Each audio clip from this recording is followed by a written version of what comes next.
Second lecture physiology.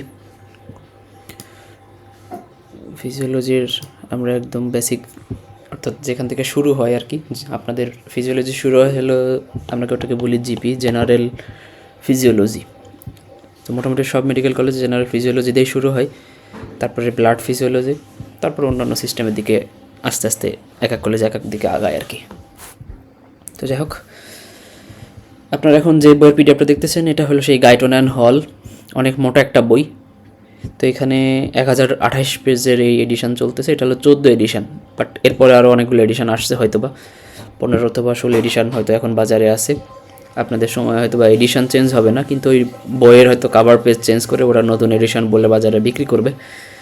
আর সত্যি কথা বলতে গেলে এই বই ম্যাক্সিমাম স্টুডেন্টই কেনে কিন্তু পড়ে না। কেন পড়ে না সেটার পিছনে অনেক রিজন আছে। তো রিজনগুলো না বলে আমরা আপাতত আসলে বইয়ের একদম শুরুর দিক থেকে একটু জিনিসগুলো একটু দেখি। যে তো তার আগে আপনাদেরকে বলে নিই যে ফিজিওলজিতে আমি নর্মালি দুইটা বই সবসময় প্রেফার করি কিংবা ফলো করি। তার মধ্যে অবভিয়াসলি গাইটন, আর একটা আছে এটা হলো স্যাম বুলিংহাম। ঠিক আছে, স্যাম বুলিংহাম ফিজিওলজি আর গাইটন অ্যান্ড হল। তো এখন যেটা দেখতেছেন এটা হলো গাইটন অ্যান্ড হল। তো আজকে দুইটা বইয়েরই একটু ওভারভিউ দেখাবো আপনাদেরকে, যে কেন কোনটা স্টুডেন্ট ফ্রেন্ডলি, কেন আমি কোনটাকে বেশি প্রেফার করি। আপনারাও মানে মানে ফার্স্ট ভিউতে হয়তো আপনারা ডিফারেন্সিয়েট করতে পারবেন যে দুইটার মধ্যে কোনটা ইজি আর কোনটা একটু হার্ড। ঠিক আছে, তো এটা হলো Guyton and physiology, Guyton and হলের। তো এখানে গেলে প্রথম দিকে একটা চ্যাপ্টার আছে, functional organisation of the human body and control of the internal environment. তো ফার্স্টে আপনি এই জিনিস পড়তে গেলে অনেক কিছু বুঝবেন না, আর মেডিকেল কলেজগুলোতে এই টপিক্স দিয়ে নর্মালি শুরু করে না। তো যেটা দিয়ে শুরু করে সেটা আমরা পরের চ্যাপ্টার, সেটা হলো সেল, যেটা আপনারা বোটানিতে খুব ভালো করে পড়ে আসছেন। সেল রিলেটেড যাবতীয় যা আছে আপনাদের মনে করেন যে ওইগুলো আবার আপনাদেরকে পড়তে হবে।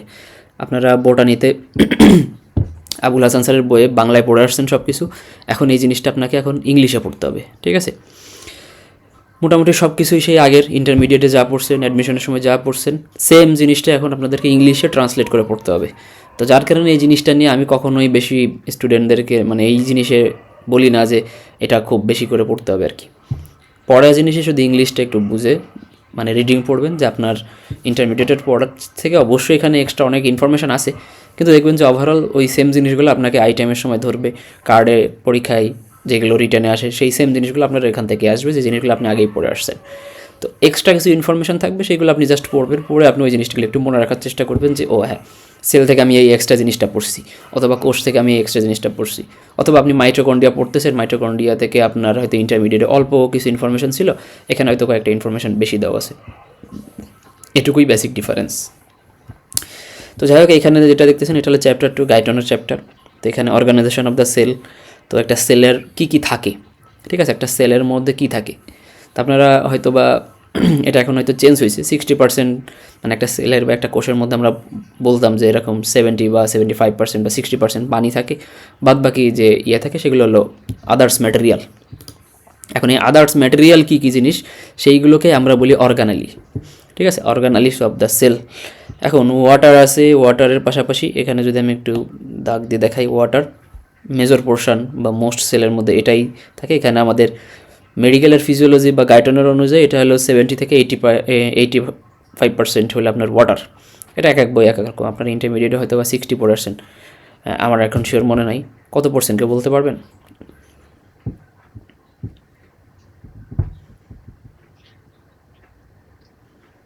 আপনাদের বইতে এখন 70 আছে তাই না? যাক, তাহলে আপনাদের জন্য এটা কনফিউজিং হবে না। তো যেহেতু ওয়াটার এটা পড়ছেন, যাই হোক, এরপরে কিছু আয়ন থাকে। আয়নগুলো বলতে হলো ইলেকট্রোলাইট। ঠিক আছে, ওই যে সোডিয়াম, পটাশিয়াম, ক্যালসিয়াম, এই যে এগুলোকে আমরা বলি ইলেকট্রোলাইট বা আয়ন। ঠিক আছে, তো প্লাস মাইনাস সবগুলোই আছে, অ্যানায়ন ক্যাটায়ন সবগুলোই এখানে থাকবে। তো এরা হলো সব আয়ন। এরপরে কিছু থাকে প্রোটিন। এখন যত ধরনের অর্গানালিস আছে সেলের মধ্যে, এই যে আপনারা যতগুলো নাম পড়ে আসছেন, অর্থাৎ মাইটোকন্ড্রিয়া, রাইবোজোম, গোলজি বডি, যা যা আছে সবই কি প্রোটিনের নেচার। তো অবভিয়াসলি একটা মেজর পোর্শন জুড়ে কী থাকবে, প্রোটিন থাকবে। এরপরে কিছু আছে লিপিড। সেল মেমব্রেন ফসফোলিপিড দ্বারা গঠিত। এখন ফসফোলিপিড হলো আপনার প্রোটিন এবং লিপিডের কম্বিনেশন, সো অবভিয়াসলি সেখানে আমার লিপিড থাকবে বা তেল চর্বি যেটাকে আমরা বলি, সো এখানে লিপিড থাকবে।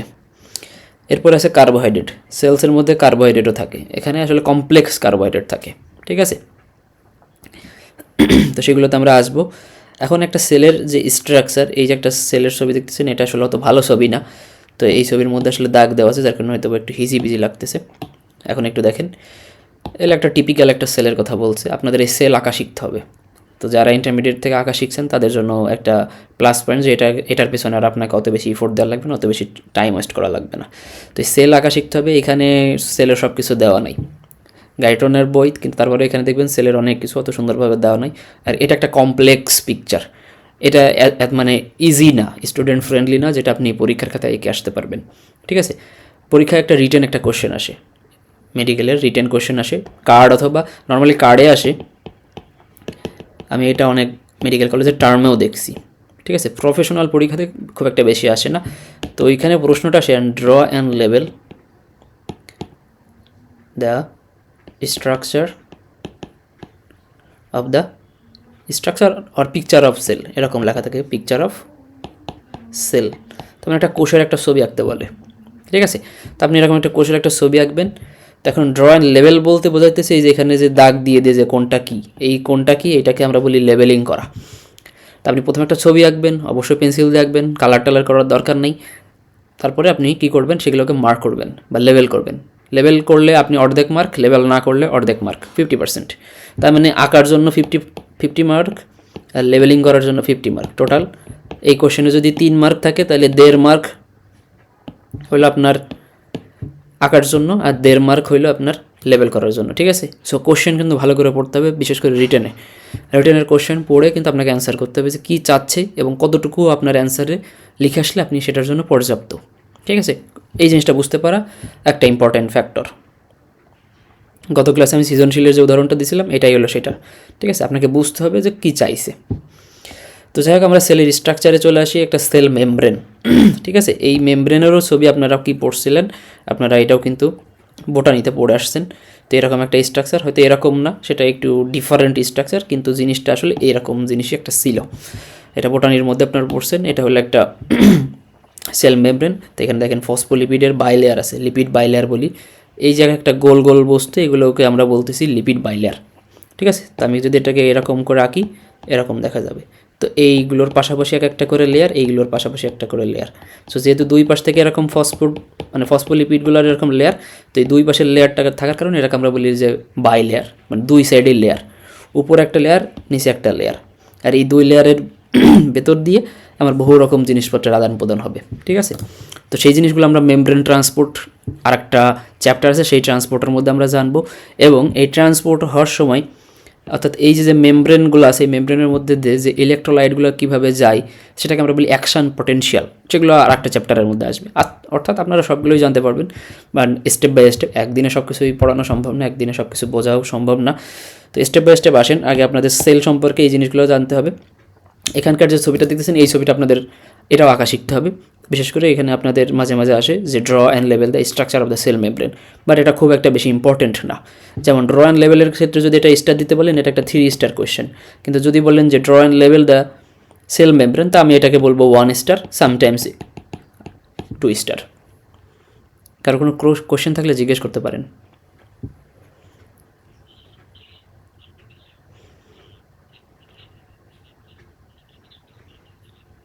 না, মাত্রই শুরু হয়েছে, জাস্ট সেল নিয়ে কথাবার্তা বলতেছিলাম। তো এইখানে একটু খেয়াল করেন যে লিপিডের যে বাইলেয়ারটা দেখতেছেন, এই লিপিডের বাইলেয়ারের মাঝখান দিয়ে দেখেন কিছু প্রোটিন আছে। অর্থাৎ প্রোটিন বলতে গেলে যে বড় বড় যে স্ট্রাকচারগুলো দেখতেছেন, এগুলো সবই এক একটা প্রোটিন ইন নেচার, এরা সবাই প্রোটিন, ঠিক আছে। এটাকে আমরা বলি ইন্টিগ্রাল প্রোটিন, ইন্টিগ্রেটেড, মানে 2 লেয়ারের ভেতর দিয়ে ঢুকছে আর কি। দেখেন কোনো সিঙ্গেল লেয়ারের সাথে এদের অ্যাটাচমেন্ট নাই বা ওরকম নাই, পুরো 2 লেয়ার ভেদ করে এরা বসে আছে। তো এদেরকে আমরা বলি ইন্টিগ্রাল প্রোটিন। আর এই ইন্টিগ্রাল প্রোটিনের উপরে দেখেন ওই যে স্টার মার্ক দেওয়া আছে, দেখেন, ঠিক আছে। পঞ্চভুজ টাইপের যে জিনিসগুলো দেখতেছেন, এইগুলো হলো সব এক একটা কার্বোহাইড্রেট। এই জায়গায় একটা দেখেন কার্বোহাইড্রেটগুলো লিখে আছে, ঠিক আছে। তো এইগুলা হলো এক একটা স্ট্রাকচার যেগুলো আপনাদের একটু মনে রাখা লাগবে, যখন আপনাকে নর্মালি এই জিনিসটা লাগবে কখন, সেল মেমব্রেনের what are the structure present in cell membrane, এরকম একটা কোশ্চেন আপনাদের জিজ্ঞেস করবে। তার মানে সেল মেমব্রেন কী দিয়ে গঠিত হয় সেটা বুঝলেন যে লিপিড বাইলেয়ার, এর পাশাপাশি সেল মেমব্রেনে আর কী কী স্ট্রাকচার আছে, অ্যাসোসিয়েটেড আর কী কী স্ট্রাকচার আছে। অবভিয়াসলি সেখানে কী আছে, পেরিফেরাল প্রোটিন আছে, ইন্টিগ্রাল প্রোটিন আছে, কার্বোহাইড্রেট আছে, ঠিক আছে। এই জিনিসগুলো কি, এগুলোর content, that's mean content of the cell membrane. এখন দেখেন সেল মেমব্রেনের মধ্যে যখন আপনি যাবেন, সেল মেমব্রেন এখানে অনেক কথাবার্তা বলা আছে। তো এইগুলো হলো জাস্ট রিডিং পড়ার জন্য, এইগুলো পড়ে আপনি রিটেনও অ্যান্সার করতে পারবেন না, এইগুলো পড়ে আপনি ভাইভাতে অ্যান্সার করে আসতে পারবেন, বাট এখান থেকে আপনাকে সব কিছু ভাইভাতে জিজ্ঞেস করবে না, জাস্ট পিন পয়েন্ট অ্যান্সারগুলো জিজ্ঞেস করবে, ঠিক আছে। তো যাই হোক, আমরা এখানে যেটা বলতেছিলাম, এখানে অনেক কথাবার্তা লেখা আছে, লিপিড লেয়ারগুলো সম্পর্কে ডিটেলস বলা আছে, দেখেন ইন্টিগ্রাল এবং পেরিফেরাল প্রোটিন সম্পর্কে কিছু বলা আছে, মেমব্রেন, কার্বোহাইড্রেট বা যেটাকে আমরা বলি গ্লাইকোক্যালিক্স সেটা সম্পর্কে বিস্তারিত বলা আছে। বাট এত কিছু আপনারা জাস্ট রিডিং পড়তে পারেন, বাট না পড়লেও চলে। এরপরে আছে সাইটোপ্লাজম, তার মানে সেল মেমব্রেনের ভিতরে যে ফ্লুইডগুলো আছে এরা কি সাইটোপ্লাজম। এই সাইটোপ্লাজমের মধ্যে এখন যে অর্গানালিজগুলো আছে, তার মানে একটা সেলের মধ্যে যত অর্গানালিজ থাকে নর্মালি সবই আমার কিসের মধ্যে থাকে, সাইটোপ্লাজমের মধ্যেই থাকে, ঠিক আছে। আর নিউক্লিয়াসের ভেতরে যে ফ্লুইডটা থাকে সেটাকে আমরা বলি নিউক্লিওপ্লাজম। তো নিউক্লিয়াসটা আমার সাইটোপ্লাজমের মধ্যেই থাকে, অর্থাৎ একটা ক্রোমোজোম বা একটা, এই যে এখানে দেখেন এরকম একটা, দেখেন এই যে মাঝখানে একটা কালো, এটাকে আমরা বলতেছি নিউক্লিয়াস। এখন নিউক্লিয়াস তো আমার সাইটোপ্লাজমের মধ্যেই, কিন্তু আমি যদি নিউক্লিয়াসকে আলাদা একটা ইন্ডিভিজুয়াল চিন্তা করি, একটা সেলের মতো জিনিস চিন্তা করি, ওই নিউক্লিয়াসের ভেতরে যে অর্গানালিজগুলো আছে ওরা কি আছে, নিউক্লিওপ্লাজমের ভেতরে আছে। এইভাবে আমরা ডিফারেন্সিয়েট করি, ঠিক আছে। এখন যেটা বলতেছিলাম, সাইটোপ্লাজম এবং সাইটোপ্লাজমের মধ্যে কী কী অর্গানালিজ আছে, মোটামুটি সব ধরনের জিনিস আছে, যেমন এন্ডোপ্লাজমিক রেটিকুলাম। তো এই যে ছবিটা দেখতেছেন এটা একটা এন্ডোপ্লাজমিক রেটিকুলাম। এখন রাফ এন্ডোপ্লাজমিক রেটিকুলাম আছে, স্মুথ এন্ডোপ্লাজমিক রেটিকুলাম আছে। রাফ থাকে কী কারণে, রাইবোজোমেটাস থাকে, আর যেটা স্মুথ সেটাই রাইবোজোম থাকে না, এটাই বেসিক ডিফারেন্স। এবং এদের কী কী ফাংশনস আছে যেগুলো আপনারা ইন্টারমিডিয়েট পড়ে আসছেন, যেগুলোতে রাইবোজোমেটাস থাকবে সেটা প্রোটিন সিনথেসিস করবে, ঠিক আছে। তো এইগুলো হলো আপনাদের ব্যাপার স্যাপার। এরপর আছে গোলগি অ্যাপারাটাস, তারপরে আছে লাইসোজোম। আমি একটু জাস্ট সংক্ষেপে আপনাদের বলতেছি এখানে কী কী জিনিসপত্র আছে, তারপর আমি মেইন টপিকস আসতেছি। এরপর আছে পারঅক্সিজম, সিক্রেটরি ভেসিকলস আছে কিছু। এখানে যে ছবিটা দেখতেছেন এইগুলো হলো একটা সাইক্লোস্কেলিটন, ঠিক আছে। এখানে মাইক্রোফিলামেন্ট বহুত কিছু, এগুলো হলো মাসেল কন্ট্রাকশনের সাথে অ্যাসোসিয়েটেড জিনিসপত্র, এটা আপনার না বললেও চলবে। এরপর আছে সেল সাইকেল, ফিলামেন্ট বা টিউবুলার স্ট্রাকচার, না পড়লেও চলে। এরপর আছে দেখেন nucleus, one of the most important একটা জিনিস। তো এই নিউক্লিয়াসের মধ্যে গেলে আপনি কী পাবেন, স্ট্রাকচার অফ দ্য নিউক্লিয়াস। এই যে নিউক্লিয়াস, এই ছবিটা আপনাদের জানা লাগবে, এটা আপনাদের রিটেনে আসে, ছবি আঁকতে দেয়, অথবা শর্ট নোট আসে। যাই হোক, শর্ট নোটের কথা যেহেতু বলেই ফেলছি মুখ দিয়ে, তো শর্ট নোট নিয়ে একটু বলি। এটাকে আমরা বলি শর্ট নোট, এসটি না, শর্ট নোট, ঠিক আছে। নর্মালি 4 মার্ক অথবা 3 মার্কের একটা থাকে, ঠিক আছে, এরকম একটা ইয়ে থাকে। তো আপনারা অনেক সময় প্রশ্ন, মানে রিটেন প্রশ্ন আপনারা যখন পরীক্ষা দিয়ে আসছেন, তো আপনাদের এরকম দেখা গেলো একটা প্রশ্ন দেওয়া থাকলো যে মানে অমুক জিনিসের সংজ্ঞা বলো, অমুক জিনিসের প্রকারভেদ বলো, তারপরে ধরেন আপনাকে একটা বললো যে এটা কিভাবে কাজ করে, এটার মানে মেকানিজমটা মানে বিশ্লেষণ করো আর কি, ঠিক আছে। তারপরে আবার একটা নিচে একটা কোশ্চেন দেওয়া থাকলো যে নিচের যে কোনো একটি প্রশ্নের সম্পূর্ণ ব্যাখ্যা দাও, এরকম টাইপের কিছু কোশ্চেন থাকে, ওইটাকে আমরা বলি শর্ট নোট, ঠিক আছে। আপনাকে জাস্ট একটা টপিকস দিয়ে দিবে, একটা টপিকস বলতে একটা নাম দিয়ে দিবে। ধরেন শর্ট নোটের মধ্যে লেখা থাকলো এরকম নিউক্লিয়াস, এই যে নিউক্লিয়াস লেখা, শর্ট নোট নিউক্লিয়াস, তার মানে এই নিউক্লিয়াস সম্পর্কে আপনি যা জানেন, 1 পেজ 2 পেজ, মানে 2 পেজের বেশি না, যেহেতু 4 মার্ক সেহেতু আপনার অত বেশি লেখা লাগবে না। এই নিউক্লিয়াস সম্পর্কে আপনি যতটুকু জানেন আপনাকে লিখতে হবে, এখানে কোনো ধরা বাঁধা নিয়ম নাই যে আপনাকে কী লিখতে হবে, আপনি নিউক্লিয়াস সম্পর্কে যা জানেন সেটাই লিখে আসবেন। শর্ট নোট মানে হলো আপনি ওই সম্পর্কে একটা শর্ট নোট আকারে লিখে আসবেন পরীক্ষায়, ওখানে আপনাকে কোনো স্পেসিফিক কোনো কোশ্চেন দেয় নাই যে আপনি নিউক্লিয়ার সম্পর্কে আপনাকে এই কোশ্চেন বা এইটুকুই অ্যান্সার করতে হবে, এরকম কিছু না, ঠিক আছে। তো শর্ট নোটের অ্যান্সার কীভাবে লিখতে হয় সেটা আপনাদের গাইড থেকে আপনাদের আমি দেখাবো, তবে আজকে ক্লাসে দেখাইতে পারলে তো পারলাম, না হলে অন্য কোনো দিন আপনাদের শর্ট নোটটা দেখাই দিব গাইড থেকে, ঠিক আছে। এরপরে এখানে নিউক্লিয়াস সম্পর্কে মোটামুটি অনেক কিছু আছে যেগুলো আপনাদের লাগবে, এখানে একটা কম্প্যারিজন করছে। তো এই হলো এখানকার ব্যাপার স্যাপার। এখানে যে জিনিসগুলো আছে এগুলো আবার এই টপিক্সের মধ্যে না, এগুলো আবার সেলের মধ্যে আসে না, এগুলো সেলের বাইরে, এখানে অনেক কথাবার্তা আছে, এগুলো লাগবে না। এখন এই ধরেন এই যে গাইডন থেকে আমি দেখালাম, এখানে অনেক এলাবোরেট করে অনেক কিছু লেখা, অনেক কিছু আপনার খুঁটিনাটি অনেক কিছু লেখা, এখন যেটা দেখতেছেন এটা হলো আমার কাছে যেটা আছে সেটা হলো স্যাম বুলিংহাম ফিজিওলজি, ঠিক আছে। বইটার কাভার পেজটা দেখতে যে এরকম, ঠিক আছে। স্যাম বুলিংহাম বলি আমরা এটারে। এটা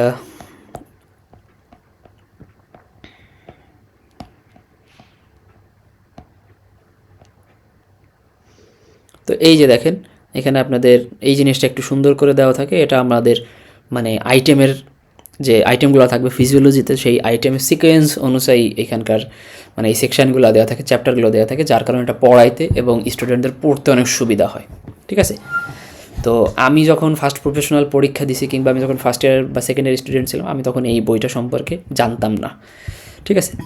যাই হোক, আমার মানে অজ্ঞতার কারণে হয়তো আমি এই বইটা সম্পর্কে আমার ওরকম ধারণা ছিল না, যার কারণে আমার এই বইটা আমি ফার্স্ট প্রফেশনাল পরীক্ষা দেওয়ার আগ পর্যন্ত আমি পড়ি নাই। কিন্তু আমি যখন 2020 সাল থেকে পড়ানো শুরু করছি, তারপর থেকে আমার যখন এই বইটা আমি একবার মানে একটা গ্রুপ থেকে পাওয়ার পর আমি যখন এই বইটা একটু পড়ছি, তখন আমার কাছে অনেক ইজি লাগছে। তো তখন আমার কাছে মনে হয়েছে যে আমি কোনো জিনিস বা কিছু জিনিস আমি কত কষ্ট করে মানে কঠিনভাবে জিনিসগুলো পড়ে আসছি, যদি আমার কাছে এই বইটা থাকতো হয়তো আমাকে এত বেগ পাইতে হইতো না, বিশেষ করে ফিজিওলজিতে। কারণ আমি ফার্স্টের দিকে ফিজিওলজিতে অনেক বেশি স্ট্রাগল করছি, ঠিক আছে। আমার অ্যানাটমি বায়োকেমিস্ট্রি তত বেশি সমস্যা হতো না, আমি ফিজিওলজিতে আমি খুব বেশি স্ট্রাগল করতাম।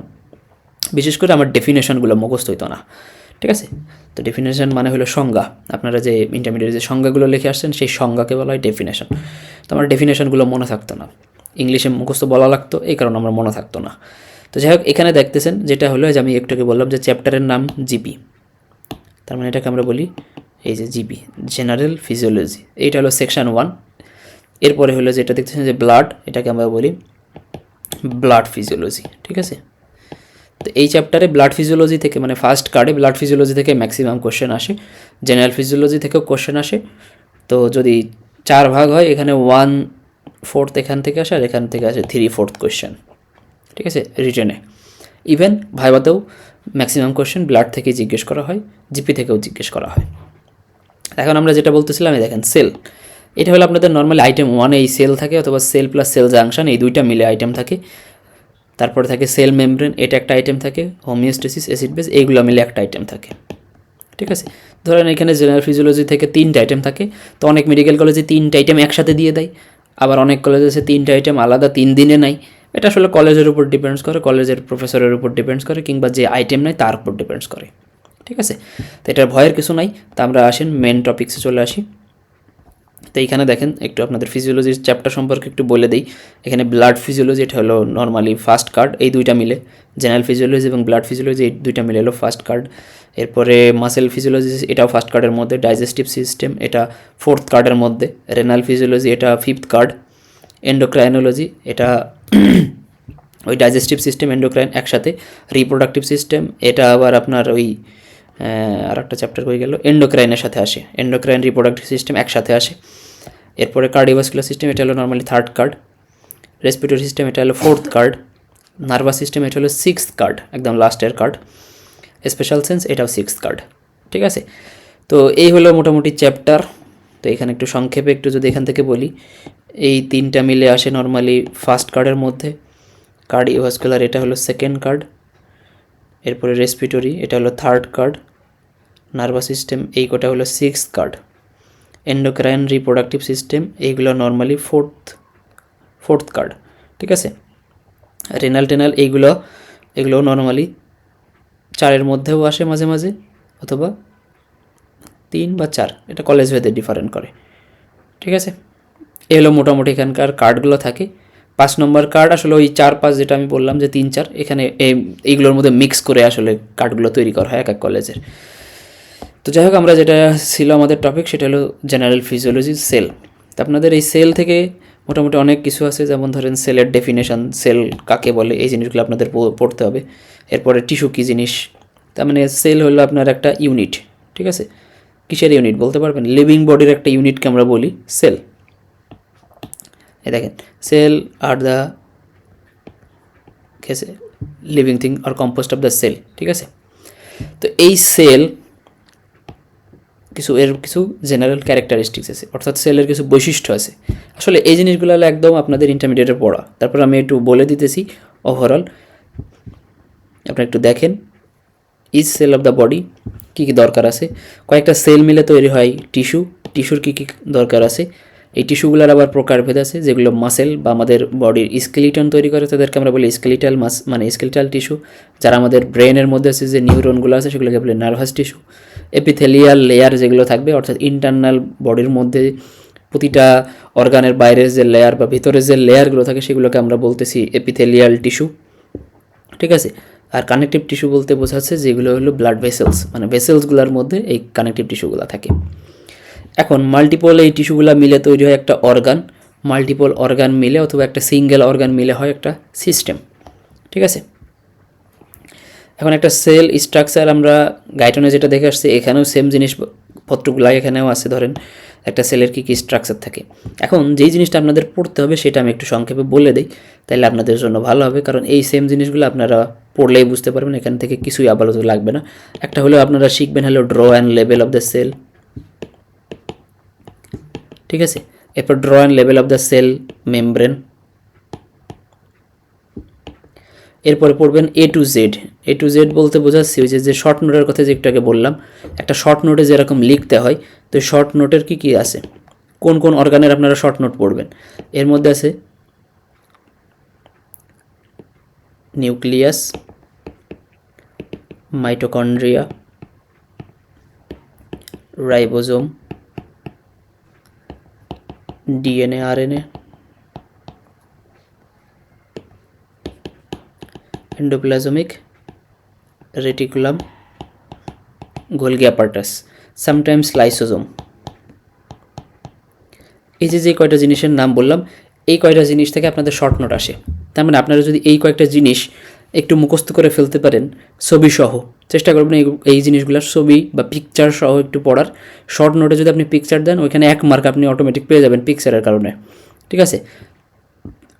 শর্ট নোটটা লেখার একটা হইলো আপনারা 2 পেজের বেশি লিখবেন না। যাদের হাতের লেখা একটু বড় তারা 2 পেজে লিখবেন, যাদের হাতের লেখা ছোট যে এক পেজেই ধরেন 16-17 লাইন লিখে ফেলতে পারতেছেন এরকম হাতের লেখা থাকলে 1 পেজের বেশি আপনারা কখনোই শর্ট নোট লিখবেন না। শর্ট নোট আপনার প্রচুর পরিমাণ টাইম কিল করবে মানে ডিউরিং রিটেন এক্সাম। তো এটা নিয়ে বেশি মানে প্যারা নেবেন না, যতটুকু লিখবেন সেটার উপর বেসিস করে আপনার মার্কটা দিয়ে দিবে। আপনি যদি মোটামুটি সবগুলো পয়েন্ট টাচ করতে পারেন একটা নিউক্লিয়াস সম্পর্কে অথবা একটা মাইটোকন্ড্রিয়া সম্পর্কে, তাহলে মোটামুটি একটা মার্ক পেয়ে যাবেন আপনি। এরপর এখানে cell membrane, short note guide থেকে পড়তে হবে। শর্ট নোট আপনারা বই থেকে পড়ে আসলে সিকোয়েন্সটা কীভাবে লিখতে হয় সেটা ফার্স্টে বুঝবেন না। আপনাদের প্রথম দিকে গাইডটা একবার দেখবেন, তারপর আপনারা যখন নেক্সট কার্ডগুলোতে যাবেন তখন আপনি বুঝে যাবেন যে একটা শর্ট নোট লেখার জন্য আমার কোন সিকোয়েন্সটা ফলো করা লাগে, ঠিক আছে। আমি আপনাদের গাইড থেকে একটা শর্ট নোট দেখাবো, আপনারা ওইটা দেখলে বুঝতে পারবেন। তো এই সেলের স্ট্রাকচার এটা শিখবেন, কম্পোজিশন অফ দ্য সেল মেমব্রেনের একটা সেল মেমব্রেন কী কী জিনিস দিয়ে তৈরি হয় এই জিনিসটা পড়তে হবে। একটা সেল মেমব্রেনের মধ্যে ফসফোলিপিড বা যেই জিনিসটা বললাম যে what are the components of the cell membrane, এটা পড়তে হবে। এখানে দেখেন ইন্টিগ্রাল প্রোটিনের মধ্যে আরও কিছু আছে, এদের কিছু ইম্পর্ট্যান্ট ফাংশন আছে। আমি আপনাদের বইয়ের পিডিএফটাও দিয়ে দিব, আপনারা একটু পড়ে নিন।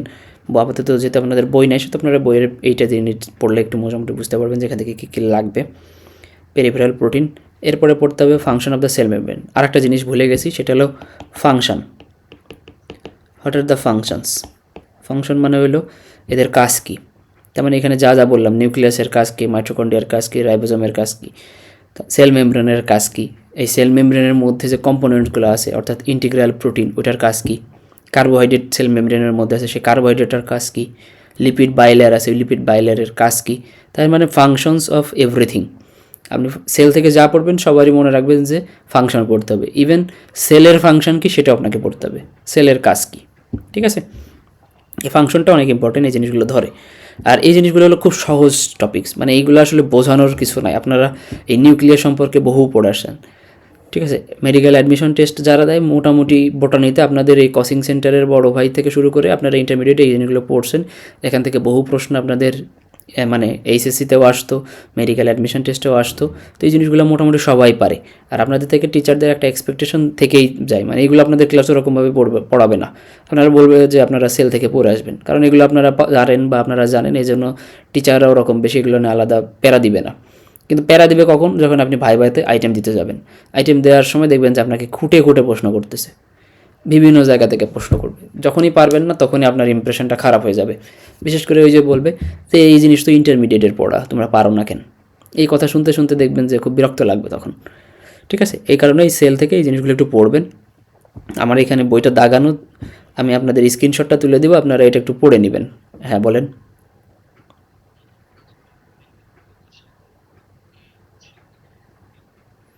না, কোশ্চেনের সিকোয়েন্স গাইডে থাকে না, গাইডে কোনো একটা কোশ্চেনের অ্যান্সার দেওয়া থাকে, আপনি অ্যান্সারটা পড়বেন বা ওইটা একটা টপিক সম্পর্কে পড়বেন, পড়ার পর আপনার ওই টপিক্সের মধ্যে থেকেই কোশ্চেন করবে।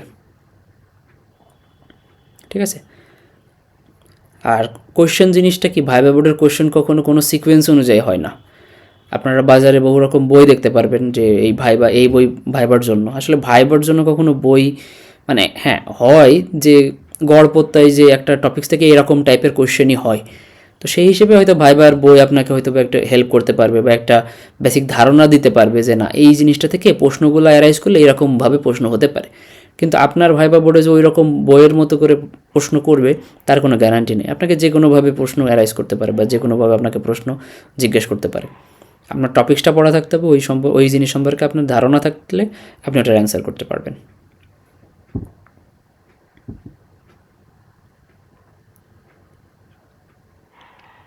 এখানে একটা বক্স আছে দেখেন, সাইটোপ্লাজমিক অর্গানালি।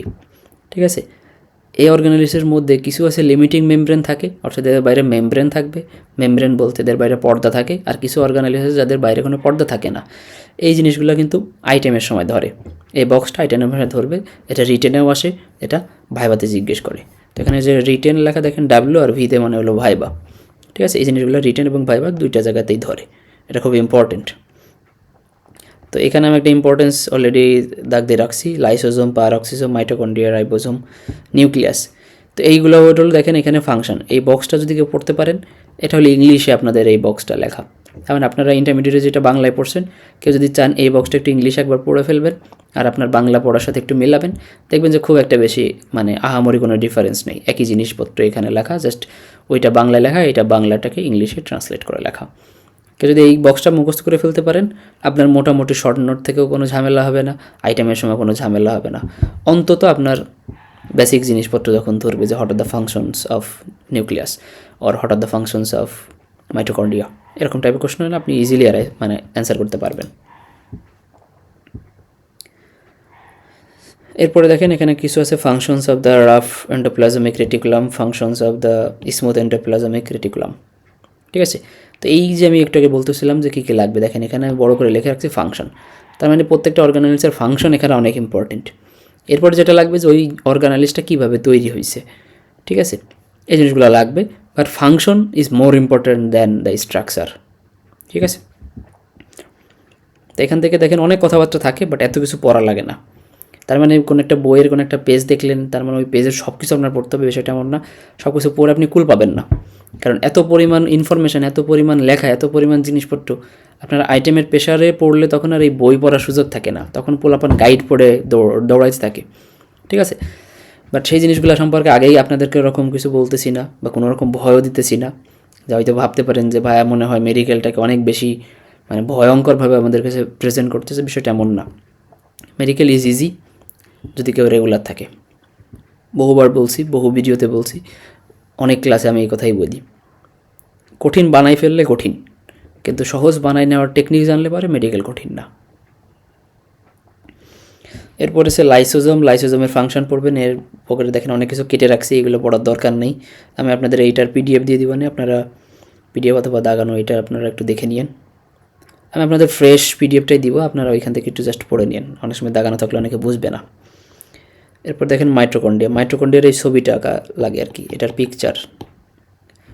ঠিক আছে, draw and level the mitochondria, এটা আপনাদের শর্ট নোটে আসে অনেক বেশি, মাইটোকন্ড্রিয়া এবং নিউক্লিয়াস, এটা প্রফেশনাল পরীক্ষার শর্ট নোটে অনেক বেশি আসে, তো এই জন্য এটা বেশি স্টার দিয়ে রাখা। মাইটোকন্ড্রিয়ার কী কী ফাংশনস আছে, হঠাৎ দ্য রাইবোজোম, কী কী টাইপসের রাইবোজোম আছে, প্রত্যেকটা ইন্ডিভিজুয়াল টাইপসের রাইবোজোমের আলাদা আলাদা ফাংশন আপনাদের জানতে হবে, এই ফাংশনগুলো আপনাদের পড়তেও হবে।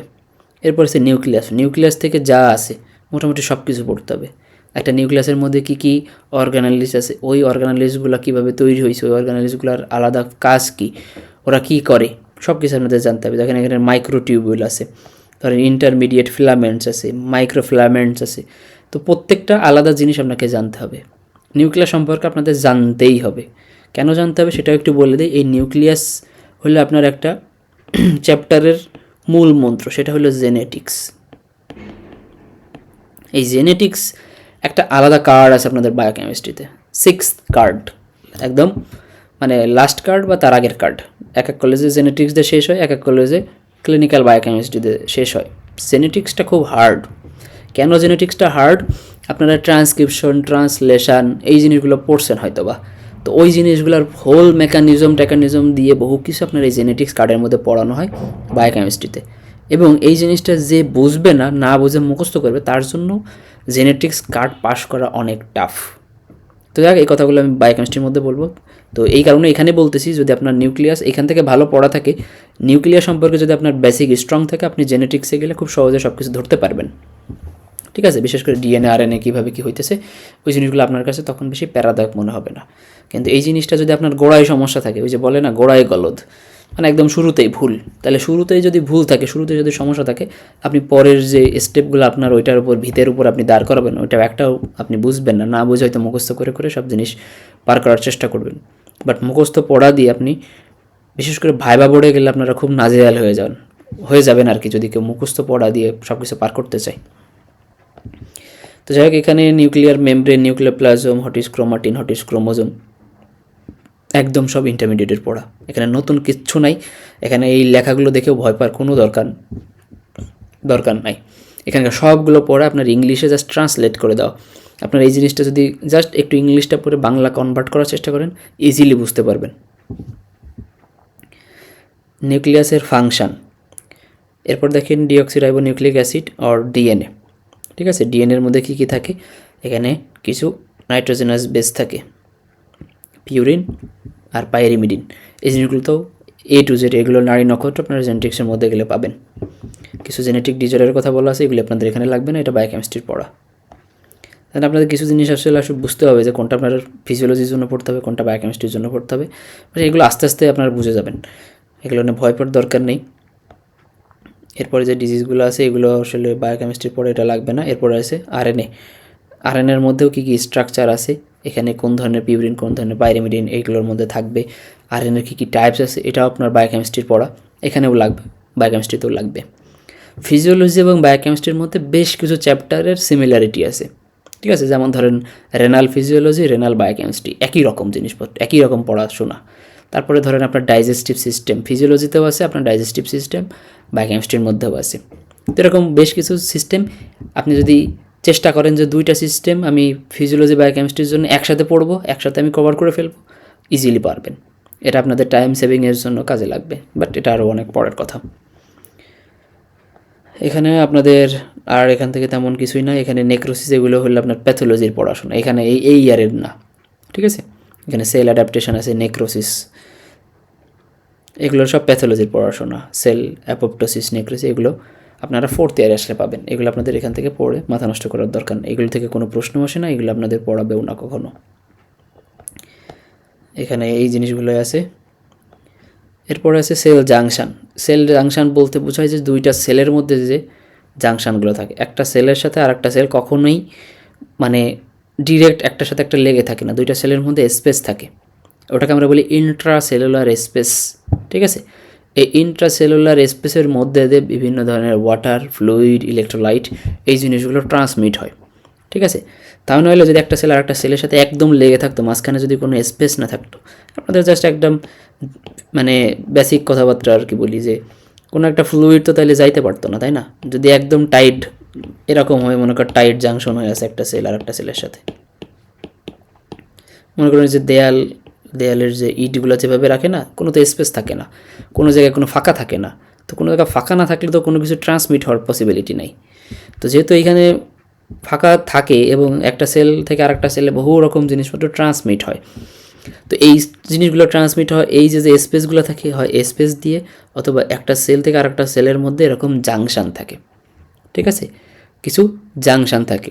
এখন এই জাংশনগুলো যদি একটা একটার সাথে লেগে থাকে তখন সেটাকে আমরা বলি টাইট জাংশন, মানে একটা একটার সাথে টাইটলি লেগে আছে তখন টাইট জাংশন বলি। আর যদি সেটার মধ্যে একটু ফাঁকা থাকে তখন সেটার আমরা বলি গ্যাপ জাংশন। এই জিনিসগুলো পড়ানো হবে আপনাদের, ঠিক আছে। তো এই গ্যাপ জাংশন এবং tight junction both all type of junction দিয়ে আপনার বহু রকম জিনিসপত্র ট্রান্সমিট হবে। এখন বিশেষ করে এখন ট্রান্সমিটের ক্ষেত্রেও এখানে কিছু বাধ্যবাধকতা আছে। সব জিনিস আপনার একটা সেল থেকে আরেকটা সেলের মধ্যে যাইতে পারে না।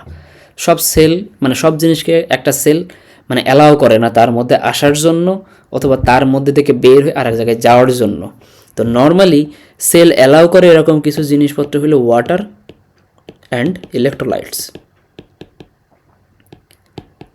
এখন ওয়াটার এবং ইলেকট্রোলাইট এই দুইটা জিনিসকে নর্মালি ইজিলি অ্যালাউ করে এবং এদের একটা সেল থেকে আরেকটা সেলে যাওয়ার জন্য কিংবা একটা সেল থেকে বের হয়ে বাইরে আসার জন্য কোনো কিছুর পারমিশন লাগে না। এরা চাইলে মন মর্জি মতো ঢুকতে পারে, বের হইতে পারে, ঠিক আছে। তো এই যে দুইটা জিনিস, এই দুইটা জিনিস দিয়ে তো একটা সেল বেঁচে থাকতে পারে না।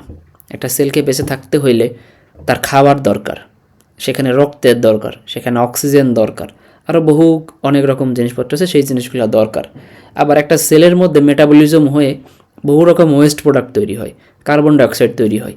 এই জিনিসগুলো সেলের মধ্যে তো সেল অনেকক্ষণ এটা রেখে রাখতে পারবে না, মানে জাস্ট লাইক মানে ওয়েস্ট। আপনাদের বাসা বাড়িতে যে ওয়েস্টগুলো আপনারা তো অনেক দিন ধরে আপনার রুমের মধ্যে সে ওয়েস্ট রাখতে পারবেন না, পচেগুলো গন্ধ হয়ে যাবে। তো সেটাকে আপনাকে ডাস্টবিনে ফেলে আসতে হবে। এখন এই সেলের মধ্যে যে ওয়েস্টগুলো তৈরি হবে সেই ওয়েস্টগুলোকেও বের করে দিতে হবে। তো সেটার জন্য এই বিভিন্ন রকম জাংশন থাকে, বিভিন্ন রকম চ্যানেল থাকে, চ্যানেল, ঠিক আছে। তো এই চ্যানেল বা জাংশন এই জিনিসগুলোর মধ্যে দিয়ে কি হয়, এই জিনিসগুলো বের হয়ে যায়। এখন এই যে কথা বলছিলাম ওয়াটার অ্যান্ড ইলেকট্রোলাইট, এখন একটা সেল, এটা মনে করেন একটা সেল, আচ্ছা সেলের ছবিটা ভালো হয় নাই, এটা একটা সেল। এখন সেলের মধ্যে কি আছে, ফ্লুইড আছে। আমরা একটু আগে পড়ে আসছি যে 70% কি থাকে, সেলের মধ্যে ফ্লুইড থাকে। এখন সেলের মধ্যে ফ্লুইড আছে, এটা আর একটা সেল। এই সেলের বাইরেও কি ফ্লুইড আছে। এখন যখন সেলের মধ্যে যে ফ্লুইড থাকবে সেটাকে আমরা বলি ইন্ট্রাসেলুলার ফ্লুইড, ইন্ট্রাসেলুলার ফ্লুইড, যেটাকে আমরা সংক্ষেপে লিখি ICF. I for intra, C for cellular, F for fluid. আর সেলের বাইরে যে ফ্লুইডগুলো আছে, ধরেন এই যে এই ফ্রি স্পেস দিয়ে মনে করেন যে ফ্লুইডগুলো আছে, সেটাকে আমরা বলি ইসিএফ, এক্সট্রা সেলুলার ফ্লুইড।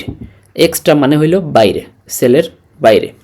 তো এই যে আইসিএফ আর এই যে ইসিএফ, এই দুই ফ্লুইডের মধ্যে কার পোর্শন বেশি হবে আমাদের হোল বডিতে, কেউ বলতে পারবেন? একদম বেসিক আইকিউ, কোন ধরনের ফ্লুইড আমাদের বডিতে বেশি? ইন্ট্রাসেলুলার ফ্লুইড আমাদের বডিতে সব থেকে বেশি। তো যদি 4 ভাগ ফ্লুইড থাকে তার মধ্যে 3 ভাগ থাকে আইসিএফ, 1 ভাগ থাকে ইসিএফ। ক্লিয়ার?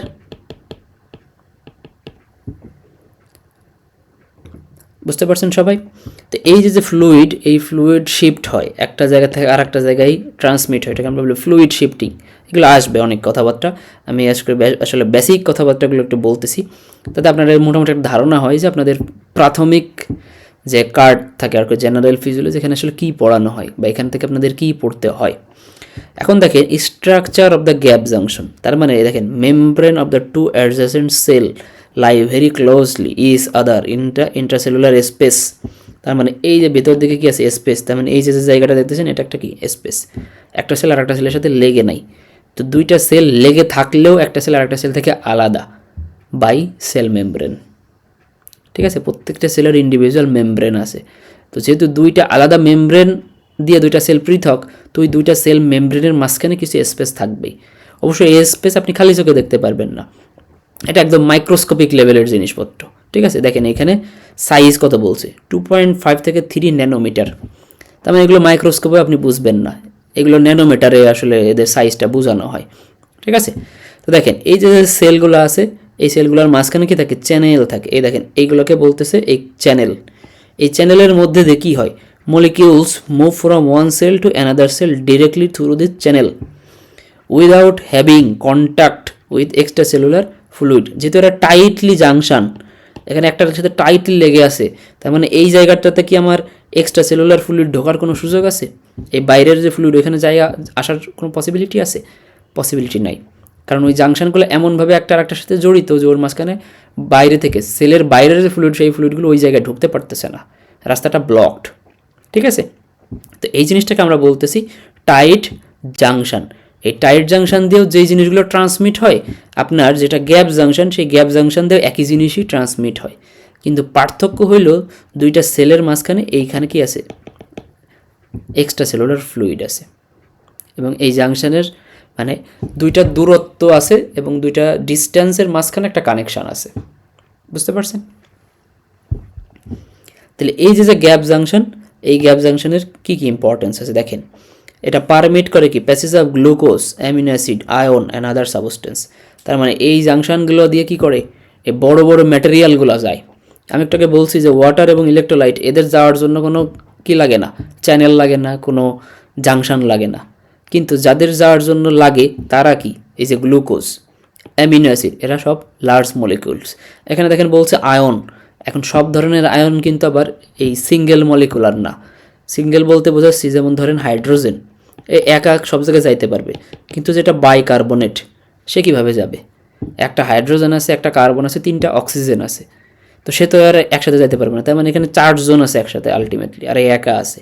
তো যে একা সে ইজিলি যাইতে পারবে, কিন্তু যে আছে এরকম বড় একটা ইলেকট্রোলাইট সে একসাথে যাইতে পারবে না, বা তার যাওয়ার জন্য এরকম কি লাগবে, জাংশন লাগবে, ঠিক আছে? আর কি আছে, আদার সাবস্টেন্স। আদার সাবস্টেন্সের মধ্যে হতে পারে সেটা ওয়েস্ট, হতে পারে অন্যান্য জিনিসপত্র, ঠিক আছে? এবং দেখেন বলছে যে মলিকুলার ওয়েট লেস দ্যান 1000, তার মানে যাদের মলিকুলার ওয়েট 1000-এর কম শুধুমাত্র তারাই যাইতে পারবে, 1000-এর উপরে হলে তারা যাইতে পারবে না। তার মানে যেই জিনিসগুলো আছে কমপ্লেক্স কার্বোহাইড্রেট বা কমপ্লেক্স প্রোটিন বা কমপ্লেক্স লিপিড, ওরা যাইতে পারবে না।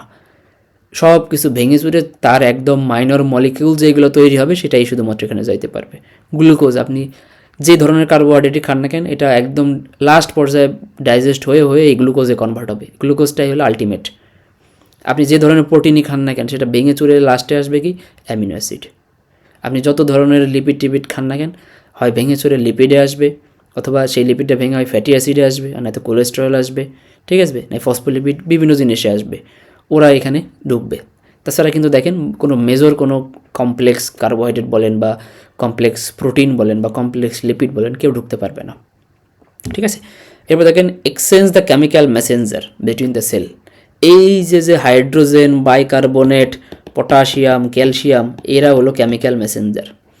এই কেমিক্যাল মেসেঞ্জারের অনেক ধরনের রিয়াকশানের সাথে রিলেটেড, এগুলো আপনাদের পড়ানো হবে। অ্যাকশান পটেনশিয়াল নামে একটা চ্যাপ্টার আছে, ঠিক আছে? অ্যাকশান পটেনশিয়াল, ওই অ্যাকশান পটেনশিয়ালের মধ্যে গেলে এই ইলেকট্রোলাইটের কথাবার্তা আসবে। এটা আর 1-2 চ্যাপ্টার পরে, মেমব্রেন ট্রান্সপোর্ট, তারপরে অ্যাকশান পটেনশিয়াল নিয়ে আলোচনা করা হয়। তো এই যে বিভিন্ন ধরনের জিনিসপত্র আছে, এইগুলো আপনাদের লাগবে এই জাংশনগুলোর মধ্যে দিয়ে। এরপরে দেখেন আছে অ্যাঙ্করিং জাংশন, দুইটা জাংশনকে ধরে রাখছে, সেম কাজ, এদেরও সেম কাজ, জাস্ট খালি জাংশনের ডিফারেন্স। এখানে বহু রকম জাংশনের কথা বলছে, আর কিছু লাগবে না, আপনাদের দুইটা জাংশনই লাগবে। একটা হলো গ্যাপ জাংশন, আর একটা হলো টাইট জাংশন। এই যে এখানে দেখেন টাইট জাংশন, গ্যাপ জাংশন, এদের মধ্যে কী হয়, এদের ফাংশন কী, এদের কিছু এক্সাম্পলের কথা বলা আছে। এখান থেকে আর কিছু লাগবে না, এই সেল এডেশন মলিকুল এগুলো লাগবে না। তো এইটা হলো চ্যাপ্টার 2 এর মধ্যে আপনাদের এই জিনিসগুলো জানা লাগে। এরপরে যে জিনিসটা আছে সেটা হলো transport through the cell membrane. এই যে মেমব্রেন ট্রান্সপোর্ট, এটা নিয়ে কথা বলতে গেলে 1 ঘন্টা চলে যাবে। তো এই জিনিসটা নিয়ে আমি অন্যদিন আপনাদের সাথে হয়তো কোনো একটা ক্লাসে কথা বলতে পারি। এইটা নিয়ে আজকে আমি এই ভিডিওতে বা আজকের লাইভ সেশনে এটা নিয়ে আলোচনা করব না। আপনাদের যদি ফিজিওলজি সম্পর্কে কারোর কোনো ধারণা না থাকে, আপনাদের যদি এমনি কোনো প্রশ্ন থাকে, আপনারা ফিজিওলজি থেকে করতে পারেন, এনি কাইন্ড অফ কোশ্চেন। এটা অনেক লং কথাবার্তা, মেমব্রেন ট্রান্সপোর্ট। এখানে তো শুধুমাত্র 2টা চ্যাপ্টারের কথা বললাম, আপনাদের এরকম 3-4টা চ্যাপ্টারও একদিনে পড়তে হতে পারে, ঠিক আছে? একদিনে হতে পারে। এটা অনেক পড়া না। আপনি যদি মনে করেন যে এটা অনেক পড়া, তাহলে তো পড়ার অনেক কিছু এখনও পড়েই আছে। হ্যাঁ, ফিজিওলজিতে পড়া অনেক বেশি, মানে মুখস্থ পড়া অনেক বেশি ফিজিওলজিতে, বোঝার আছে প্লাস মুখস্থ পড়া অনেক বেশি করা লাগে। এখানকে ইনফরমেশন অনেক বেশি। এর থেকেও বেশি ইনফরমেটিভ চ্যাপ্টার হলো বা সাবজেক্ট হলো বায়োকেমিস্ট্রি। বায়োকেমিস্ট্রিতে আরও বেশি মুখস্থ করা লাগে বা আরও ইনফরমেশন মনে রাখা লাগে। তো এখানে আসলে কঠিন করার কোনো দরকার নেই, আপনাদের এখন একটু সহজ করে দিই। ধরেন এই যে আমি যেটা দেখাইলাম,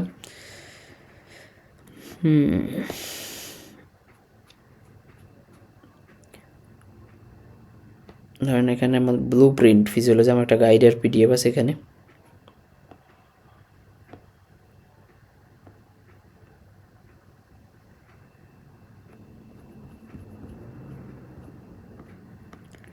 তো এটা হলো একটা গাইড, ঠিক আছে, এটা কোনো টেক্সট বই না। আমি যেটা বলছিলাম, গাইড থেকে আপনাদের অ্যান্সারগুলো পড়তে হয়। তো দেখেন এখানে যে ইন্ট্রোডাকশন অফ দ্য ফিজিওলজি, ঠিক আছে, এটা হলো ফিজিওলজির ডেফিনেশন, কী কারণে ফিজিওলজিগুলো দরকার, এগুলো খুব একটা বেশি ইম্পর্টেন্ট না, বেসিক কথাবার্তা এখানে থাকে। এরপরে দেখেন একটু আগে আমি যেটা বললাম যে বডির ফ্লুইড, এখানে ধরেন 60% অফ দ্য ফ্লুইড আছে টোটাল বডির ফ্লুইড। এবার দেখেন কিছু কথাবার্তা বলা আছে, extra cellular fluid, intracellular fluid, interstitial fluid, যে ফ্লুইডগুলোর কথা আমি একটু আগে আপনাদেরকে বললাম, এই জিনিসগুলো আপনাদেরকে জানতে হবে। ইন্টারনাল এনভায়রনমেন্ট, তার মানে একটা সেলের ভেতরে যে এনভায়রনমেন্ট আছে সেটাকে কী বলে এবং এটা কী কী ইম্পর্টেন্স আছে সেটা নিয়ে একটু কথাবার্তা বলা আছে। দেখেন এখানে প্রত্যেকটা কোয়েশ্চেনের উপর লেখা, question what do you mean by internal environment of the body. আপনাকে ভাইভাতে এরকমভাবেও জিজ্ঞেস করতে পারে, what do you mean by the internal environment of the body. তো আপনাকে যখন এই কোয়েশ্চেনটা করবে, তার মানে আপনার নেক্সট অ্যান্সারটা হবে ওইখানে যে অ্যান্সারটা দেওয়া আছে সেটা, ঠিক আছে, ওইখানে যে অ্যান্সারটা এখানে দেওয়া আছে সেই অ্যান্সারটা হবে আপনার ওই কোয়েশ্চেনের অ্যান্সার। তো এই সেম কোয়েশ্চেনটা আপনার রিটেনেও আসতে পারে, সেম কোয়েশ্চেনটা আপনাকে ভাইভাতেও জিজ্ঞেস করতে পারে। ফিজিওলজি এবং বায়োকেমিস্ট্রির সুবিধা হলে এখানে রিটেনের জন্য যা পড়বেন ভাইভাতেও সেম জিনিসটাই আপনার আসে। ভাইভাতে এক্সট্রা কিছু লাগে, মনে রাখবেন সব কিছুর ভাইভাতে আপনাকে এক্সট্রা করে পড়তে হবে অনেক কিছু। যে জিনিসটা হয়তো আপনি রিটেনে স্কিপ করতে পারেন, কিন্তু সেই জিনিসটা আপনি ভাইভাতে স্কিপ করে যাইতে পারবেন না। কারণ এমন হতে পারে যে যেটা আপনি রিটেনে আসেন না কিন্তু সেটা আপনাকে ভাইভাতে ধরে বসছে, তখন কিন্তু আপনি বিপদে পড়ে যাবেন। তো এইখানে দেখেন এরকম কথাবার্তা বলেছে হোমিওস্ট্যাসিস, এটা আমি এখনও পড়াই নাই। এখানে এই চ্যাপ্টারে এই কথাগুলো পুরোটাই হোমিওস্ট্যাসিসের কথাবার্তা। এখানে পড়ে দেখেন যেটা আমি পড়াইছি, মানে সেল অ্যান্ড ইটস ফাংশন। এখানে যে ছবিটা দেখতেছেন এরকম একটা ছবি আঁকবেন, একে মার্কিং করে দিয়ে আসবেন পেন্সিল দিয়ে, আপনি ফুল মার্কস পাবেন। তো এখানে একটু দেখেন, draw and label typical cell, এটাই আসে কোশ্চেন। দেখেন এটা রিটেন কোশ্চেন, এটা কি আসছে ঢাকা ইউনিভার্সিটির আন্ডারে বহুবার আসছে, সিলেট ইউনিভার্সিটির আন্ডারেও আসছে। যদি গাইডটা বেশ ওল্ড এডিশনের গাইড, এই কারণে এখানে এডিশন বা এই পরীক্ষার এই নাম্বারগুলো কম দেওয়া আছে। এখন লেটেস্ট এডিশনের গাইডে দেখতে পারবেন রিসেন্টলি অনেক প্রশ্নই এই জিনিসগুলো আসছে আর কি। তো এরকম একটা জিনিস থাকবে। এরপর একটা সেলের কী কী পার্টস আছে এটা দেখেন, একটা গ্রাফ। তো এইরকম গ্রাফ কিন্তু আমরা কোথাও পাইনি, পাই নাই। দেখেন এটা কোত্থেকে নিয়ে আসছে, জ্যান কুইরা থেকে নিয়ে আসছে। তো জ্যান কুইরা হলো একটা হিস্টোলজি বই। তো হিস্টোলজির বইয়ের মধ্যে তো কি সবই সেল রিলেটেড জিনিসপত্র নিয়ে কথাবার্তা বলা হয়। তো এই প্যাটার্নটা বা এই যেই মানে এই গ্রাফটা নিয়ে আসছে, এই গ্রাফটা জ্যান কুইরা থেকে আনা, ঠিক আছে। এরকম আপনি কোথাও পাবেন না, ঠিক আছে। এরকম জিনিস আপনি গাইডেনেও পাবেন না, স্যাম বুলিংহামের মধ্যে আমরা কিন্তু দেখে আসছি, দুইটা বই দেখে আসছি। তার মানে আপনাকে বুঝতে হবে যে কোন জিনিসটা কোথায় আসে, কোন জিনিসটা কোথা থেকে পড়লে আমার জন্য ইজি হবে। তার মানে এইরকম একটা অ্যান্সার আপনার গাইড আপনাকে বেশি হেল্পফুল করলো। তা আপনি যদি শুধু গাইডন পড়ে যাইতেন পারতেন না। আপনি যদি শুধু স্যাম বুলিংহাম পড়তেন পারতেন না। আপনাকে এরকম একটা জিনিস দিয়ে দিত পার্টস অফ দ্য সেল, আপনি এরকম সুন্দর করে সাজানো গোছানো কোথাও পাবেন না। তো এই জন্য গাইডন স্যাম বুলিংহাম সবগুলোর মিক্স আপ করে আপনাকে পড়াশোনাটা সাজাইতে হয়। তো এরপরে দেখেন সেল মেমব্রেন থেকে এই যে একটা কোশ্চেন দেওয়া, এখানে দেখেন কোশ্চেনগুলো, তার মানে অ্যান্সার কিন্তু আমার নিচেই সেম, কিন্তু ওই অ্যান্সারের জন্য কোশ্চেন কিন্তু আমার 4টা আলাদা কোশ্চেন আছে এখানে। তার মানে আপনাদের কিন্তু এই জিনিসটা বুঝতে হবে। অনেক সময় আপনার কোশ্চেনটাই আপনি বুঝতে পারবেন না, তার মানে অ্যান্সার আপনি জানেন, এই অ্যান্সার অনেকেই পড়ে যাবে, কিন্তু কোশ্চেন ওই 4টার মধ্যে দেখালে একটু ঘোরায় কোনো একটা কোশ্চেন দিছে, দেখালে সে কোশ্চেনটাই বোঝে নাই, অথচ অ্যান্সার কিন্তু সে জানে। তাহলে মানে এখানে সেল মেমব্রেন থেকে কথা বলছে, দেখেন এটা write a short about the cell membrane with its function. তার মানে কি এটা একটা শর্ট নোট, তার মানে বলতেছে যে একটা শর্ট নোট লেখো সেল মেমব্রেনের, এবং পাশাপাশি কী লেখো ওইটার সম্পর্কে তুমি যে ফাংশনগুলো জানো সেই ফাংশনগুলো লেখো। তার মানে সেল মেমব্রেনের একটা শর্ট নোট লেখা মানে কি, এইখান থেকে অ্যান্সারটা শুরু হয়েছে, এইখানে এই ছবি পর্যন্ত অ্যান্সারটা শেষ, এই পুরো জিনিসটা আপনাকে শর্ট নোটে লিখে আসতে হবে। এখন কথা হলো যে ভাইয়া আমি এই পুরো শর্ট নোটকে আমি রিটেনে লিখতে হবে, আমার কোশ্চেন মার্ক যদি থাকে 3 অথবা 4, আমি যদি এই পুরো শর্ট নোট লিখতে যাই আমি কি শেষ করতে পারবো টাইমের মধ্যে? অ্যান্সার হইল না। এটার অ্যান্সার কি, সহজ কথা হলো না। আপনি এই পুরো জিনিস গাইডের মতো, গাইডে সব জিনিসই কম্প্যাক্ট করে লেখা, সব বইয়ের থেকে বাইসে বুঝে নিয়ে এসে একদম কাটসাট করে লেখা, তারপরে আপনি এইটারেও আবার কাটসাট করতে হবে আপনাকে রিটেনে লিখতে হইলে। কারণ আপনি এই একটা কোশ্চেনের পেছনে যদি আপনাদের মানে আপনারা একটু গড়ে একটু অ্যান্সার দেন, তো এইটুকু অ্যান্সার লিখতে আপনার কত মিনিট লাগতে পারে? আপনাদের সবার একটু ইন্ডিভিজুয়াল একটু মতামত দেন তো আমাকে। যারা আমার কথাগুলো শুনতেছেন একটু বলেন তো, এইখানে যে যতটুকু লিখতেছেন এই লেখাটুকু যদি আপনাকে দেখে দেখেও লিখতে বলা হয়, আপনার এইটুকু লিখতে কতক্ষণ লাগতে পারে?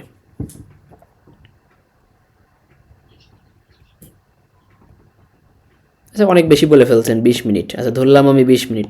বাকিরা ধরেন কারোর হ্যান্ড রাইটিং অনেক ফাস্ট, তার ক্ষেত্রে এইটুকু লিখতে কতক্ষণ লাগতে পারে হায়েস্ট?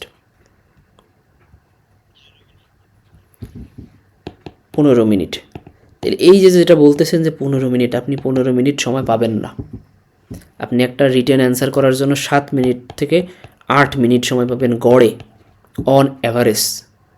এখন কথা হলো যে অন অ্যাভারেজ যদি আপনি একটা রিটেন কোশ্চেন লেখার জন্য 7 থেকে 8 মিনিট সময় পান, আপনি যেই প্রশ্নের অ্যান্সার আপনি খুব ভালো জানেন, সেই প্রশ্ন লিখতে আপনার 7 মিনিটে আপনি কভার করে ফেললেন। হয়তো সর্বোচ্চ মনে করেন 5 মিনিট আপনি কভার করে ফেললেন, ওইখানে আপনি 2 মিনিট সেভ করলেন। এই যে 2 মিনিট আপনি এক্সট্রা বাঁচাইলেন, এই 2 মিনিটসটা আপনি দিবেন কোথায় জানেন? যেই কোশ্চেনের অ্যান্সার আপনি ভালো পারেন না, সেই কোশ্চেনের অ্যান্সার লিখতে গেলে তখন আপনি 7-8 মিনিটে লিখতে পারবেন না, তখন আপনার ওইটার পিছনে সময় চলে যাবে বেশি। তার মানে আপনি যেই কোশ্চেনের অ্যান্সার ভালো পারেন সেইটা লিখে আপনি সময় বাঁচাবেন, সেটায় টাইম ওয়েস্ট করা যাবে না, সেটা দ্রুত লিখে সেটাতে সময় বাঁচা দিতে হবে। ওই যে বাঁচানোর সময়টা ওইটা আপনাকে ইনভেস্ট করতে হবে যে কোশ্চেনের অ্যান্সার আপনি ভালো পারেন না সেটার পেছনে। আমি আপনাদের প্রথম লাইভ সেশনে একদিন বলছিলাম যে রিটেনে পাস করা সহজ যদি কেউ সবগুলো অ্যান্সার করে আসতে পারে। যদি কেউ অ্যান্সার বাদ রেখে আসে তার ফেল করার চান্স অনেকটাই বেড়ে যায়। আর রিটেনে ফেল করে এই কারণেই, রিটেনে কেউ কখনো মানে ভুল লেখার কারণে ফেল করে না, রিটেনে ফেল করে ইনকমপ্লিট অ্যান্সার করে আসার কারণে। তো এই জায়গায় যদি আমি আপনাদেরকে একটু সংক্ষেপে বলি যে সেল মেমব্রেন থেকে একটা কোশ্চেন আসছে, আপনি ডেফিনেশনটা লিখলেন খুব সুন্দর, আপনার ডেফিনেশন এইখানে 1-1 পেয়ে যাবেন। তার মানে আপনার মার্ক হলো টোটাল 4 মার্ক, ধরেন একটা শর্ট নোটে 4 অথবা 3 অথবা ধরেন আমি 5 মার্ক ধরলাম, 5 মার্কের 1 আপনি পেয়ে গেলেন ডেফিনেশনের থেকে। এইখানে পিকচার, এই পিকচারটা দিলে আপনি আর 1 পেলেন, পিকচারের জন্য 1 পেলেন, তাহলে টোটাল 2 মার্ক আপনি পেয়ে গেলেন এখান থেকে। এরপরে মনে করেন হঠাৎ দ্য কম্পোনেন্টস, আপনার এখানে দেখেন structure of the cell membrane লিখে অনেকগুলো পয়েন্ট দিয়ে প্রত্যেকটার ভিতরে অনেক কিছু লেখা, তাই না? দেখেন এখানে কি লেখা, 1 নম্বর 2 নম্বর 3 নম্বরে 3টা পয়েন্ট লেখা। আপনি ডিরেক্ট লিখলেন যে components of the cell membrane, লিখে শুধু হেডলাইনটা লিখলেন যে membrane lipid, membrane protein, membrane carbohydrate, এরকম 3টা মানে লিখলেন, আপনি এখানে পাবেন 1 মার্ক। এখন আপনার যদি সময় থাকে এরপর আপনি লিখবেন ফাংশন, হঠাৎ the functions of cell membrane, এই ফাংশনের মধ্যে আপনি 5-6টা পয়েন্ট দেন। এই যে 5-6টা পয়েন্ট দিলেন, আপনার কত মার্ক হয়ে গেলে দেখেন 4 মার্কের অ্যান্সার আপনি অলরেডি করে ফেলছেন। আপনার কি দরকার আছে এই মেমব্রেন লিপিডের মধ্যে কী সব হাজিবাজি লেখা, এগুলো লেখার কোনো দরকার নেই। ম্যাক্সিমাম স্টুডেন্ট ভুলটা করে এই জায়গাতেই। এইখানে আপনার ইন্টিগ্রাল প্রোটিন সম্পর্কে দেখেন লেখা আছে, ধরেন এখানে এই যে মেমব্রেন লিপিড, মেমব্রেন প্রোটিন বা পেরিফেরাল প্রোটিন, এটা সম্পর্কে লেখা থাকবে, কারণ আপনার জানতে হবে যে মেমব্রেন লিপিড কী জিনিস। কিন্তু যখন আপনি রিটেন অ্যান্সার করতে যাবেন তখন আপনার তো এটা লেখার সময় নাই, আপনার এটা লেখার দরকার নেই। আপনার টিচারকে তো বোঝানোর দরকার নেই যে ওই মেমব্রেন প্রোটিন কী জিনিস, মেমব্রেন লিপিড কী জিনিস, টিচার তো ওটা দেখবে না। টিচার দেখবে যে আপনি সেল মেমব্রেন সম্পর্কে জানেন কি না। আপনি সেল মেমব্রেনের ডেফিনেশন লিখছেন খুব ভালো, একটা ছবি আঁকছেন খুব ভালো, সেল মেমব্রেনের কী কী কম্পোনেন্ট আছে আপনি জানেন, সেল মেমব্রেনের ফাংশন কটা আছে 4-5টা আপনি লিখে দিয়েছেন, এনাফ। আপনি 4-এর মধ্যে 4ই পেয়ে যাবেন যদি আপনার অ্যান্সার ঠিক থাকে। তো কোনো টিচার যদি একটু কঞ্জুস হয় সে হয়তো 4 দিল না, সে 3.5 দিবে, কিন্তু আপনি 3.5 পাবেন। কিন্তু কেউ যদি এই ভিতরের হাবিজাবি এইসব লিখে তো আসে, সে ওই 3ও পাবে, 3-3.5 সেও সেম মার্ক পাবে। তার মানে আপনি এখানে কি করলেন, আপনি এখানে বুদ্ধি খাটাই কম কষ্টে বেশি মার্ক পাইলেন।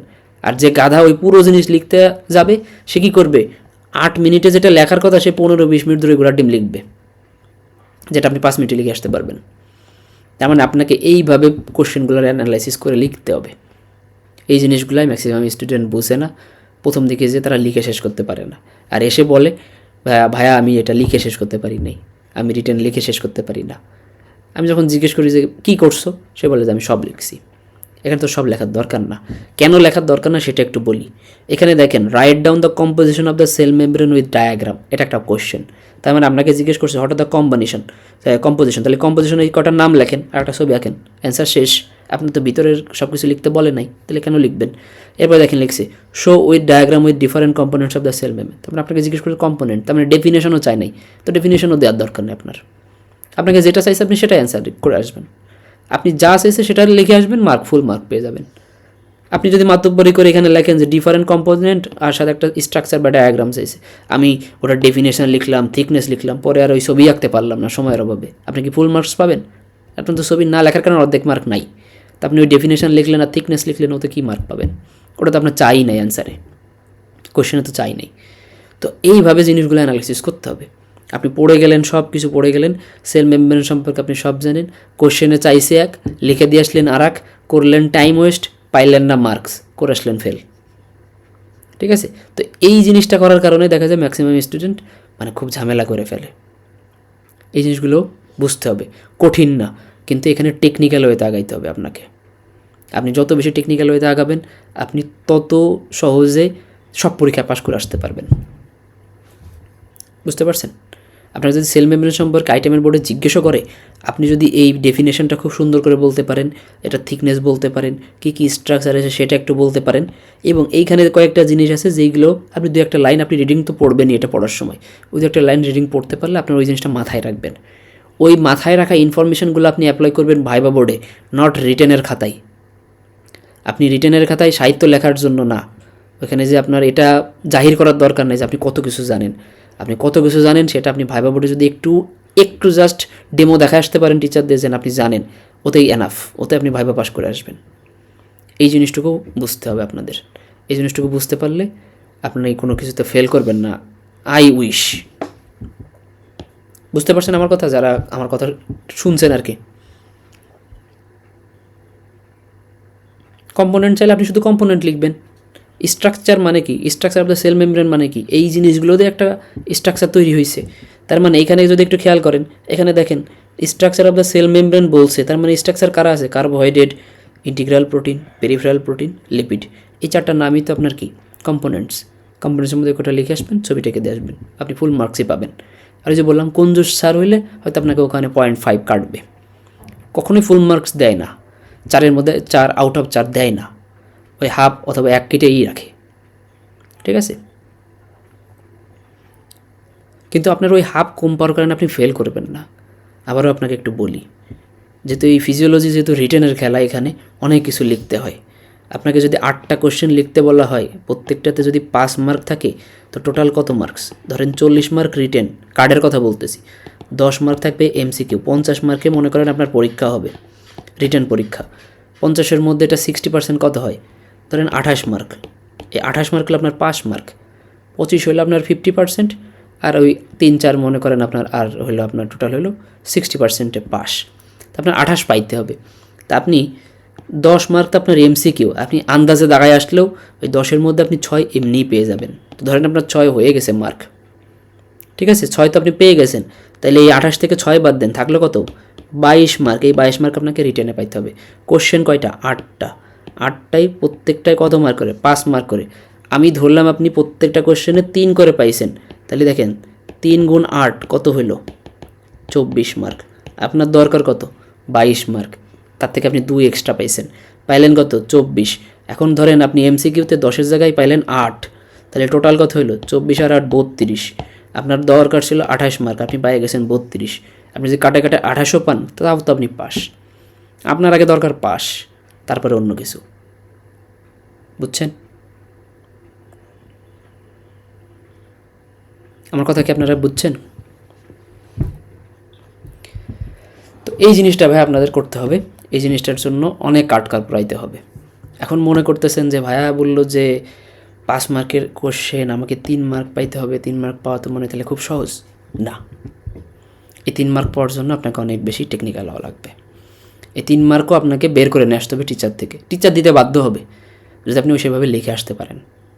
এবং কিভাবে লিখতে হয়, কীভাবে 3 মার্ক বের করবেন, আমি একটা কোশ্চেন আপনাদের বোঝাইছি। এখন কথা হলো যে সব কোশ্চেন আপনি এভাবে এরকম থিওরি অ্যাপ্লাই করতে পারবেন না। সেখানে আপনাকে বুঝতে হবে যে কোন কোশ্চেন আমি এই ভাইয়া যেভাবে বলছি এটা বাদ দিতে পারবো। এইটুকু নিজের ব্রেন থেকে নিয়ে আসতে হবে অনেক জায়গায়। বুঝতে পারছেন আমার কথা? এটা হলো আমি যাদেরকে পড়াই, আমি সবসময় পার্সোনালি আমি এরকম মূল মন্ত্র এটাই বলে দেই আর কি, যে আমার সব স্টুডেন্টের আপনার অনার্স পাওয়া লাগবে না, আপনার অনার্স মার্ক পাওয়া লাগবে না, 80-র মধ্যে আউট অফ বা 100-র মধ্যে 80 পাওয়া লাগবে, এরকম দরকার নেই।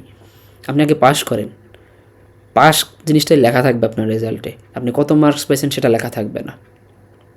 আর এই পাশ করার জন্যই স্টুডেন্টরা হাপিত তেশ করে, ঠিক আছে? তো এখন আমার কথা শুনে মনে হতে পারে যে জীবনে তো আমি সারা জীবন খালি 90-100 পাওয়ার জন্য পড়াশোনা করছি, ভাইয়া এখন খালি পাস করে কেন? এই পাস করার জন্য দেখবেন যে 4-5 মাস পরে যখন আপনাদের কলেজ শুরু যাবে তখন দেখবেন এই পাস করার জন্য দেখবেন বহু স্টুডেন্ট কান্না করতেছে। আর মেডিকেলে এই পাসই মেন, আর এই পাসই সব কিছু, ঠিক আছে? তো যেটা বলতেছিলাম, এখানে দেখেন composition of the cell membrane. Cell মেমব্রেনের মধ্যে কম্পোজিশন আছে প্রোটিন, লিপিড, কার্বোহাইড্রেট, এরকম অ্যান্সার থাকে। সেল মেমব্রেনের কিছু ফাংশন দেখেন, এখানে 8-9টা ফাংশন আছে। এত তো জানার দরকার নেই, এত তো মনে রাখারও দরকার না, আপনি মনে রাখতেও পারবেন না। আপনি 9টা মুখস্থ করছেন, হ্যাঁ খুব ভালো, আপনি 9টা মনে রাখতে পারছেন। কিন্তু যখন আপনার পুরো ফিজিওলজি পড়া হয়ে যাবে, ফিজিওলজিতে এরকম ফাংশন মনে রাখা লাগবে প্রায় 2000 কোয়েশ্চেনের, আপনি কতগুলোর ওই সবগুলো A to Z মনে রাখতে পারবেন না। কিন্তু আপনাকে গড় পড়তে সব কিছু মনে রাখা লাগবে, কিন্তু সেইভাবে মনে রাখতে হবে যেভাবে মনে রাখলে আপনি ভাইবা বোর্ডে যে 9টা ফাংশনের জায়গায় অন্তত 4টা বলে আসতে পারেন। এইটুকু যদি আপনি ক্যাপাসিটি অর্জন করতে পারেন, আপনারা কেউ আটকাইতে পারবে না, কোথাও কখনো আটকাবে না। এইটুকুই জন্য চেষ্টা করবেন। কখনো মানে 100/100 আমার মনে রাখার দরকার নেই। অনেক স্টুডেন্ট ডিপ্রেশনে পড়ে যায় যে আমি সেল মেমব্রেনের ফাংশন গতকালকে রাত 9টার দিকে আমি 9টা ফাংশন পড়লাম, আজকে আমি সর্বসাকুল্যে 5টা মনে করতে পারতেছি। তো দেখেন গতকাল রাত্রে পড়ছে, 24 ঘন্টা যাইতে না যাইতে 4টে ভুলে গেছে। প্রব দিবে 1.5 বছর পরে দেখা গেলো ওই 9টার মধ্যে তার অনেক ক্ষেত্রে 9টাই মনে নাই। তো এই যাতে এই রকম না হয় যে আমার 9টার মধ্যে 9টাই আমি যাতে 1.5 বছর পরে ভুলে না যাই, 9টার মধ্যে যেন আমি 5টা মনে রাখতে পারি, যাতে 1.5 বছর পরে আমি প্রব দিতে গেলে আমি সেটা যেন ভাবে ওটা বলে আসতে পারি। এরকম স্টুডেন্ট হইলে আপনার জন্য এনাফ।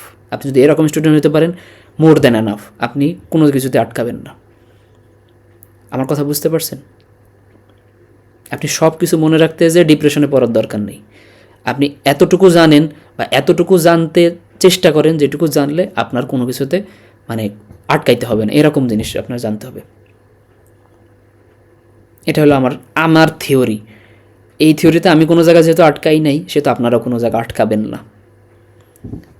বুঝতে পারছেন? আমি প্রথম দিকে আমি আপনাদের আমার নিজের স্টোরি যদি বলি, আমি ফিজিওলজিতে 6-7 বার ফেল করছিলাম। ফার্স্ট কার্ডে ফেল করছি, সেকেন্ড কার্ডে ফেল করছি, ফার্স্ট টার্মে ফেল করছি। তো 3বার রেগুলারে ফেল করছি, 3বার সাপ্লি দিয়েছিলাম, সেই সাপ্লিতেও ঘোরার ডিম আমি ফেল করছি। তাহলে কয়বার হলো? টোটাল 6বার আমি ফেল করে গেলাম। পরে যে আমি টার্ম পরীক্ষা রিসাপ্লি দিয়েছিলাম, তার মানে রেগুলারে ফেল, সাপ্লিতে ফেল, রিসাপ্লিতে যে পাস করছি। কেন পাস করছি এই কারণ সেটাও আছে। এক তো একটু ইমপ্রেশন খারাপ হয়ে গেছিলো ডিপার্টমেন্টে, ওই যে ডেফিনেশন পারতাম না, ওটার কারণে ম্যাম একটু খারাপ নজরে দেখতো। আর দ্বিতীয় কারণ ছিল আমি সব পড়তাম, আমি একদম সব পড়ে যাইতাম, সব মুখস্থ করার চেষ্টা করতাম, সব বুঝি না বুঝি মুখস্থ করার চেষ্টা করতাম। দেখলো আইটেম দিতে যেয়ে আমি ভুলে গেছি। ম্যাডাম কি আর আমার কথা শুনবে যে আপনি ভুলে গেছেন না কী করছেন সেটা আপনি জানেন? আমার কথা হলে আপনি আমাকে অ্যান্সার দিতে পারতেছেন কি না সেটাই হলো আমি দেখব। দেখলে আমি ওই সব পড়তে যাওয়ার কারণে ভুলে যাইতাম। পরে যখন ওই ফার্স্ট টার্ম দেওয়ার পরে আমার একটু মানে শুভ উদয় হলো যে না, আসলে আমি সব পড়ে যে পারতেছি না, তাহলে আমি তখন ওই যে বললাম যে মানুষ ঠেলায় পড়লে ওই রকম বুদ্ধি শেখে আর কি। তখন আমি ওই উপস্থিত বুদ্ধিতে যতটুকু আমার ব্রেনে আর কি তখন ক্যাচ করছে, আমি তখন এইভাবে পড়াশোনা শুরু করছি এবং আমি এইভাবে অ্যাপ্লাই করছি। দেখি যে আমি পাস করে যাই পরীক্ষা দিই পাস, আমি আর কখনো ফেল করিনি। তার মানে আমার সিস্টেমে যদি সমস্যা থাকে আমার আউটপুট খারাপ আসবে, কিন্তু আমার সিস্টেম যদি আমি সেভাবে বুঝতে পারি যে না আমার এই জিনিসটাকে এইভাবে মডিফাই করলে আমি ভালো করবো আর কি, আমাকে সেভাবে করতে হবে। তো ফিজিওলজি জিনিসটা এরকম। আমি ফিজিওলজিটা আজকে আপনাদের ওভাবে একদম ডিরেক্ট A to Z বোঝানোর জন্য আমি আসলে ক্লাসে আসি নাই। আপনাদের একদম ক্লাস আমি আপনাদের সেল নিয়ে আপনাদের একদম বিশেষজ্ঞ বানাই দিব, এটা না। আমি আপনাদেরকে ফিজিওলজি সম্পর্কে আজকের ক্লাসে এটাই বোঝাতে চাচ্ছিলাম যে এখানে পড়তে হবে কীভাবে পড়বেন।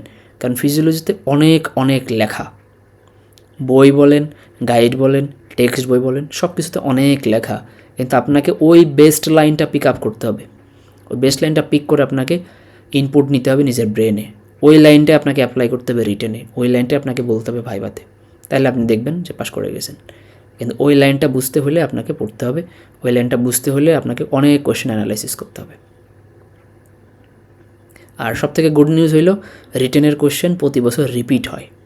তার মানে আপনি যদি প্রফেশনাল পরীক্ষার বিগত 10 বছরের একটা কোয়েশ্চেন ব্যাংক কিনে সেখান থেকে সলভ করা শুরু করেন, আমি আপনাদের আগেই বলছি যে কোয়েশ্চেন ব্যাংকে গেলে 3 স্টার কোয়েশ্চেন লেখা থাকে, এরকম 3 স্টার কোয়েশ্চেন। আমার কাছে কোয়েশ্চেন ব্যাংক ধরেন এখানে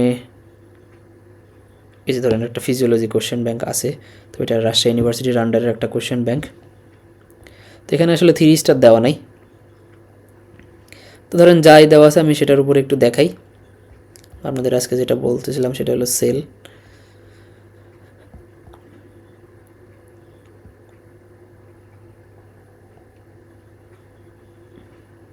এটা কিন্তু প্রফেশনাল পরীক্ষার কোশ্চেন। এই দেখেন প্রথম কোশ্চেন কি আছে, মেমব্রেন বাউন্ড অর্গানালি। ওই যে একটা বক্সের কথা বললাম যে সেল মেমব্রেন আছে কীরকম কিছু, সেল মেমব্রেন নাই এরকম কিছু।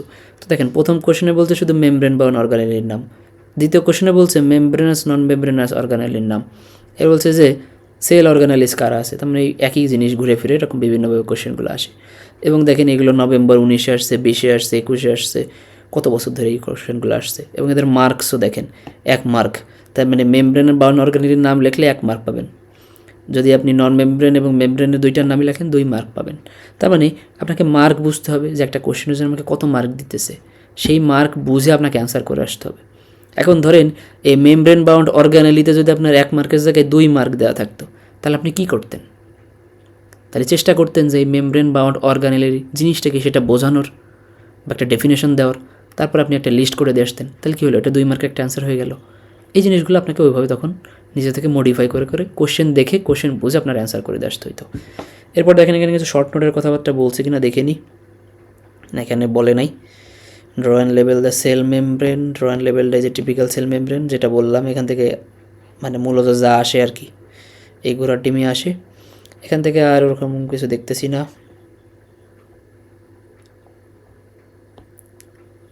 ধরেন যে শর্ট নোটের কথা একটাকে বলছিলাম, শর্ট নোট কীরকম আসে এই দেখেন একটা কোশ্চেন, এসএন বলতে শর্ট নোট বোঝায়। এখানে দেখেন মেমব্রেন ট্রান্সপোর্ট প্রসেস, এই মেমব্রেন ট্রান্সপোর্ট প্রসেস সম্পর্কে আপনি যা জানেন সব লিখে আসবেন। মার্কস কত দেখেন, এটার মার্ক দিয়েছে 2.5 মার্ক। এখন এই 2.5 মার্কের একটা কোশ্চেনের অ্যান্সারকে আপনি 2 পেজ লিখবেন? অবভিয়াসলি না, 1 পেজই লিখবেন, যতটুকু জানেন লিখে আসবেন। ঠিক আছে, আপনাকে বুঝতে হবে কোন কোশ্চেনের মার্কস কত। দেখেন এটা এখানে পাশে দেওয়া 2.5 মার্ক, এখানে দেখেন একটা কোশ্চেনের মার্ক 3 মার্ক। তাহলে লেখা কি দেখেন, list the cell membrane transport process. তার মানে মেমব্রেন ট্রান্সপোর্ট ওখানে একটা মেকানিজম আছে, মানে একটা ব্যাখ্যা আছে, ওই ব্যাখ্যাটা অনেক বড় একটা ব্যাখ্যা আছে, তার মানে ওই ব্যাখ্যা আপনাকে পুরো লিখে আসতে হবে। ঠিক আছে, list the membrane transport process, তার মানে ওখানে প্রসেসের কথা বলছে। তার মানে প্রসেসটা হলে যেরকম স্টেপ বাই স্টেপ একটা প্রসেস আছে, ওই স্টেপটা আপনাকে লিখে আসতে হবে, তাহলে আপনি 3 মার্কস পাবেন। তো এই মার্ক ডিস্ট্রিবিউশন থেকে বুঝতে হবে, কোশ্চেন বুঝতে হবে, কোশ্চেনের অ্যান্সার কতটুকু লিখলে আপনি কত মার্ক পাবেন, এই জিনিসগুলো বুঝতে হবে। আমি আজকে আপনাদের এই ফিজিওলজি সম্পর্কে এই বেসিক কথাবার্তাগুলো বোঝানোর জন্য আসলে করছি। ধরেন যেটা ঢাকা ইউনিভার্সিটির আন্ডারে কোশ্চেন ব্যাংক আছে, যে ম্যাট্রিক্সের পাশেই যেরকম কোশ্চেনের পাশে এরকম স্টার দেওয়া থাকে, দেখেন 3 স্টার 3 স্টার, কোথাও আছে 2 স্টার দেওয়া আছে, দেখেন 2 স্টার, কোথাও স্টার দেওয়া নাই। ঠিক আছে, তো এরকম জিনিসগুলো আপনাকে পড়তে হবে। বুঝতে পারছেন আমার কথা? এখন ফিজিওলজি থেকে আমি পড়াই না ওরকম কিছুই, আপনাদের যদি কোনো কিছু জানার থাকে আপনারা সেটা জিজ্ঞেস করতে পারেন, আমি সেটা আপনাদেরকে বলি। বলেন, কারো কোনো কোশ্চেন আছে? হ্যাঁ, ওই যে আমি আপনাদের আগেই বলছি, গাইডন সবাই কিনবে, পড়বে গাইড। এখন রিজনটা বুঝতে পারছেন? এখন আমি কখনো মেন বই পড়তে কাউরে ডিসকারেজ করি না, আমি নিজেও কিন্তু গাইডনই পড়াই, আমি নিজে কিন্তু স্যাম বুলিংহাম ফিজিওলজিই পড়াই। কিন্তু আমি সবসময় স্টুডেন্টদের বলি যে এই দুটা পড়ো, পাশাপাশি গাইডটা তো পড়তেই হবে, তা না হইলে তুমি বুঝবা না যে আমার কতটুকু লেখা লাগবে। তুমি জানো সবই, কিন্তু সব জেনে তো রিটেনের খাতায় লিখে আসতে গেলে তুমি সময়ের সাথে তাল মিলাইতে পারবা না, তখন তো তুমি সময়ের সাথে সাথে কিছুই কভার করে আসতে পারবা না। 8টার জায়গায় তুমি 5টা লিখতেই দেখা যাবে তোমার 2 ঘন্টা শেষ। এই কারণে গাইড থেকে পড়তে হয় কম্প্যাক্ট অ্যান্সার, যাতে তুমি রিটেনে লিখে আসতে পারো। তারপর আমি আবার আপনাদের বললাম যে গাইডের কোশ্চেনকেও আপনারা আরও কম্প্যাক্ট করে আসতে হবে যদি আপনি সব লিখে আসতে চান।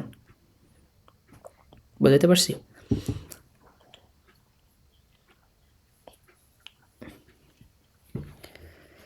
হ্যাঁ,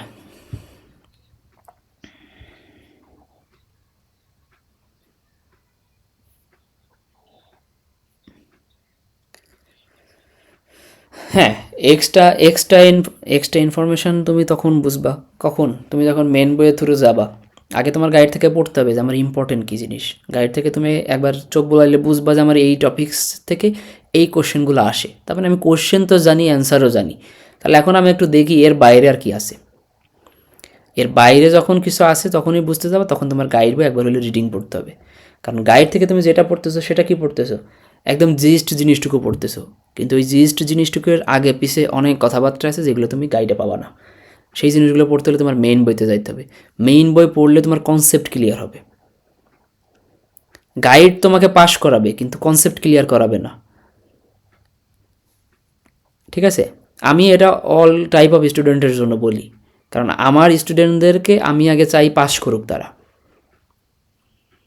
তাদের মিনিমাম যতটুকু জানা লাগবে, মিনিমাম যতটুকু জেনে তাকে পাস করতে হবে, সেটা আমি আগে জানাই দিই। আমি তোমাকে বললাম যে বাবা তুমি পাস করে গেছো এইটুকু পড়লে, এখন তুমি কি সারা জীবন শুধু পাস মার্ক নিয়ে সন্তুষ্ট থাকতে চাও নাকি চাও না? তুমি যদি পাস মার্ক নিয়ে সন্তুষ্ট থাকতে চাও তাহলে তুমি গাইড পড়ো। তুমি যদি পাস মার্কের পাশাপাশি তোমার বেসিক ক্লিয়ার করতে চাও এবং এই সম্পর্কে যদি আরও কিছু জানতে চাও তাহলে পাশাপাশি মেইন বইটাও পড়ো। তাহলে তুমি বুঝবা যে এটার পাশাপাশি আর কি জিনিস আছে আমার যেটা আমি জানতে পারি। তোমাদের যে 3টা সাবজেক্ট, এখানে অনেক কিছু জানার আছে, এইটাই সময় জানার। এই সাবজেক্টের বেসিক দিয়েই পরবর্তীতে তোমার ভিত গড়বে।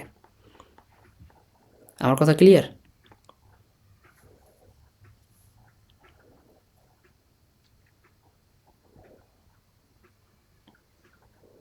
আগে কোশ্চেন ব্যাংকের টপিক শেষ করতে হবে।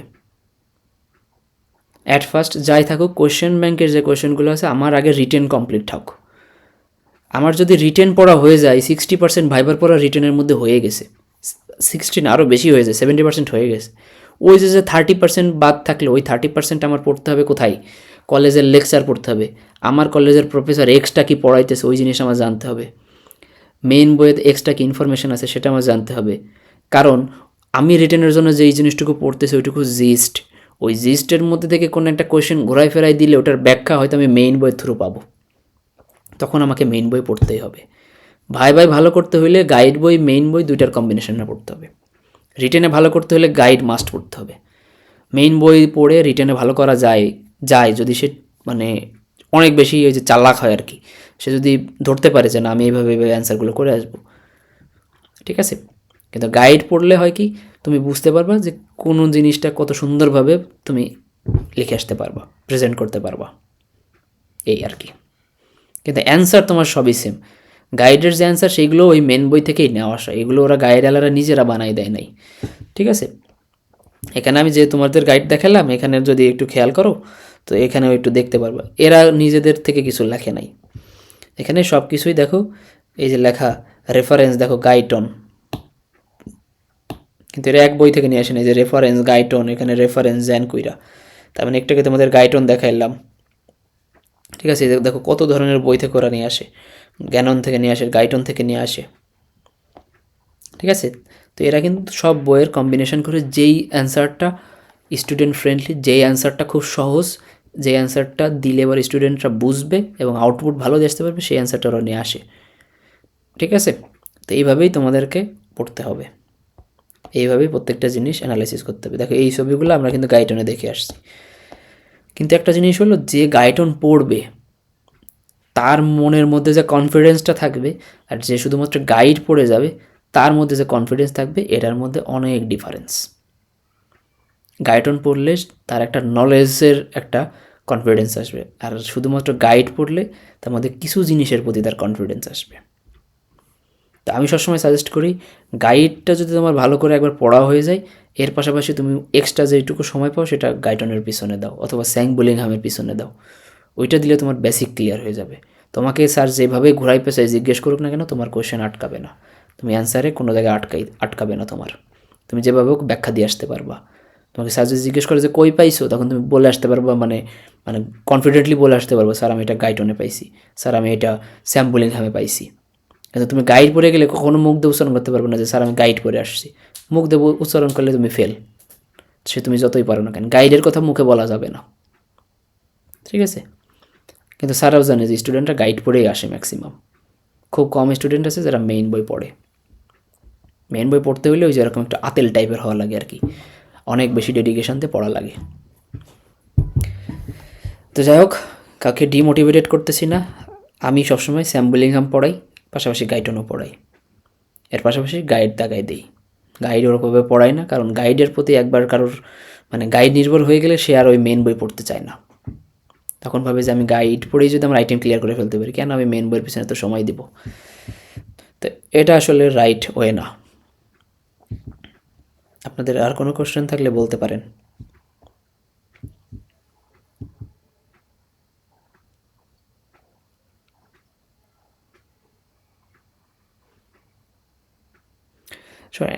এটা হ্যাঁ, এটা একদিক থেকে একটু ডিফিকাল্ট। আপনাকে যখন একদিনে চ্যাপ্টার ধরেন 1+2+3 এরকম 3টা চ্যাপ্টার পড়তে হবে, তখন আপনি ওরকম সময় পাবেন না, মেন বই ওরকম আপনি সময় নিয়ে পড়তে পারবেন না।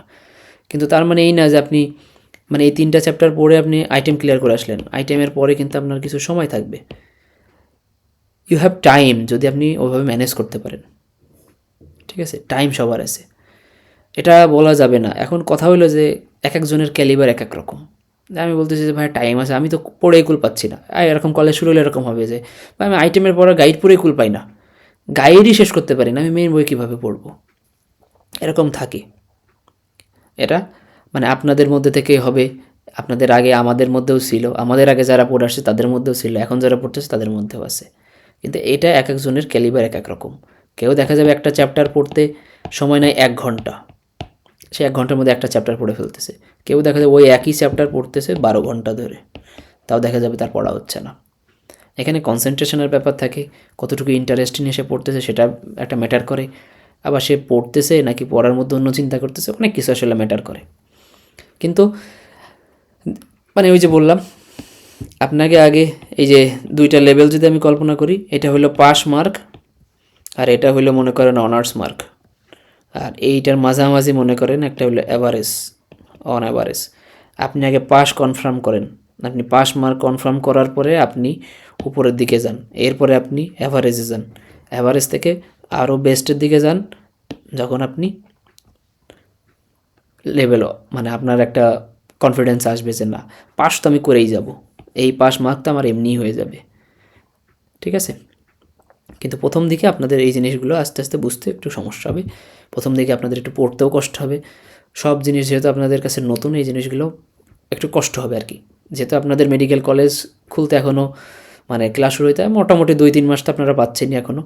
সো 2-3 মাস যদি থাকে, আমি ধরে নিলাম যে 3 মাসও না, 2 মাসও যদি থাকে, এই 2 মাসের মধ্যে যদি আপনারা মোটামুটি একটা মানে ধারণা পেয়ে যান, বা এই মোটামুটি একটা যদি বুঝতে পারেন যে আমাকে কীভাবে পড়তে হবে, কীভাবে আমি দ্রুত পড়া করতে পারবো, কীভাবে আমি মানে ফাস্ট লার্নার হব, তাহলে দেখবেন যে ক্লাস শুরু হওয়ার পরে আপনারা সব কিছু পড়ে আরও এক্সট্রা সময় পাচ্ছেন মেইন বই পড়ার মতো।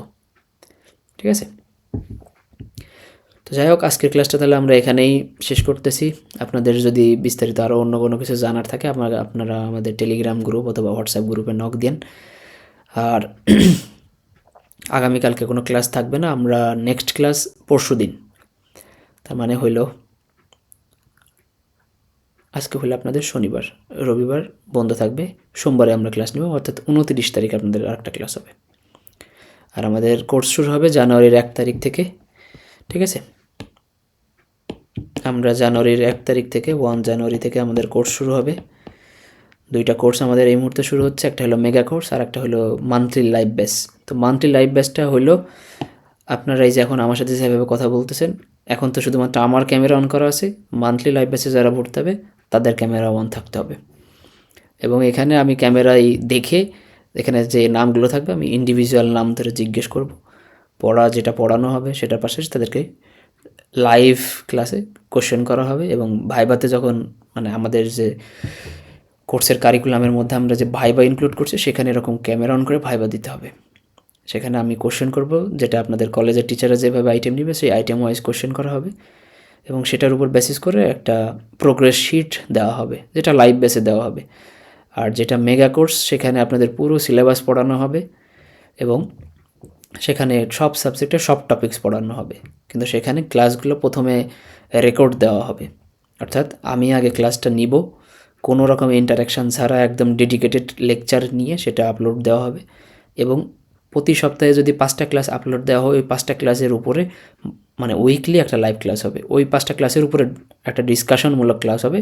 সেই ক্লাসে যাদের যে সমস্যাগুলো থাকবে তারা সেইটা অ্যাপ্লাই করে মানে আস্ক করতে পারবে। এবং প্রত্যেকটা কোর্সে আলাদা করে মানে প্রত্যেকটা ক্লাসের বা প্রত্যেকটা লেকচারের পিডিএফ দেওয়া হবে, মার্ক শিট দেওয়া হবে বা দাগানো বইয়ের পিডিএফ দেওয়া হবে।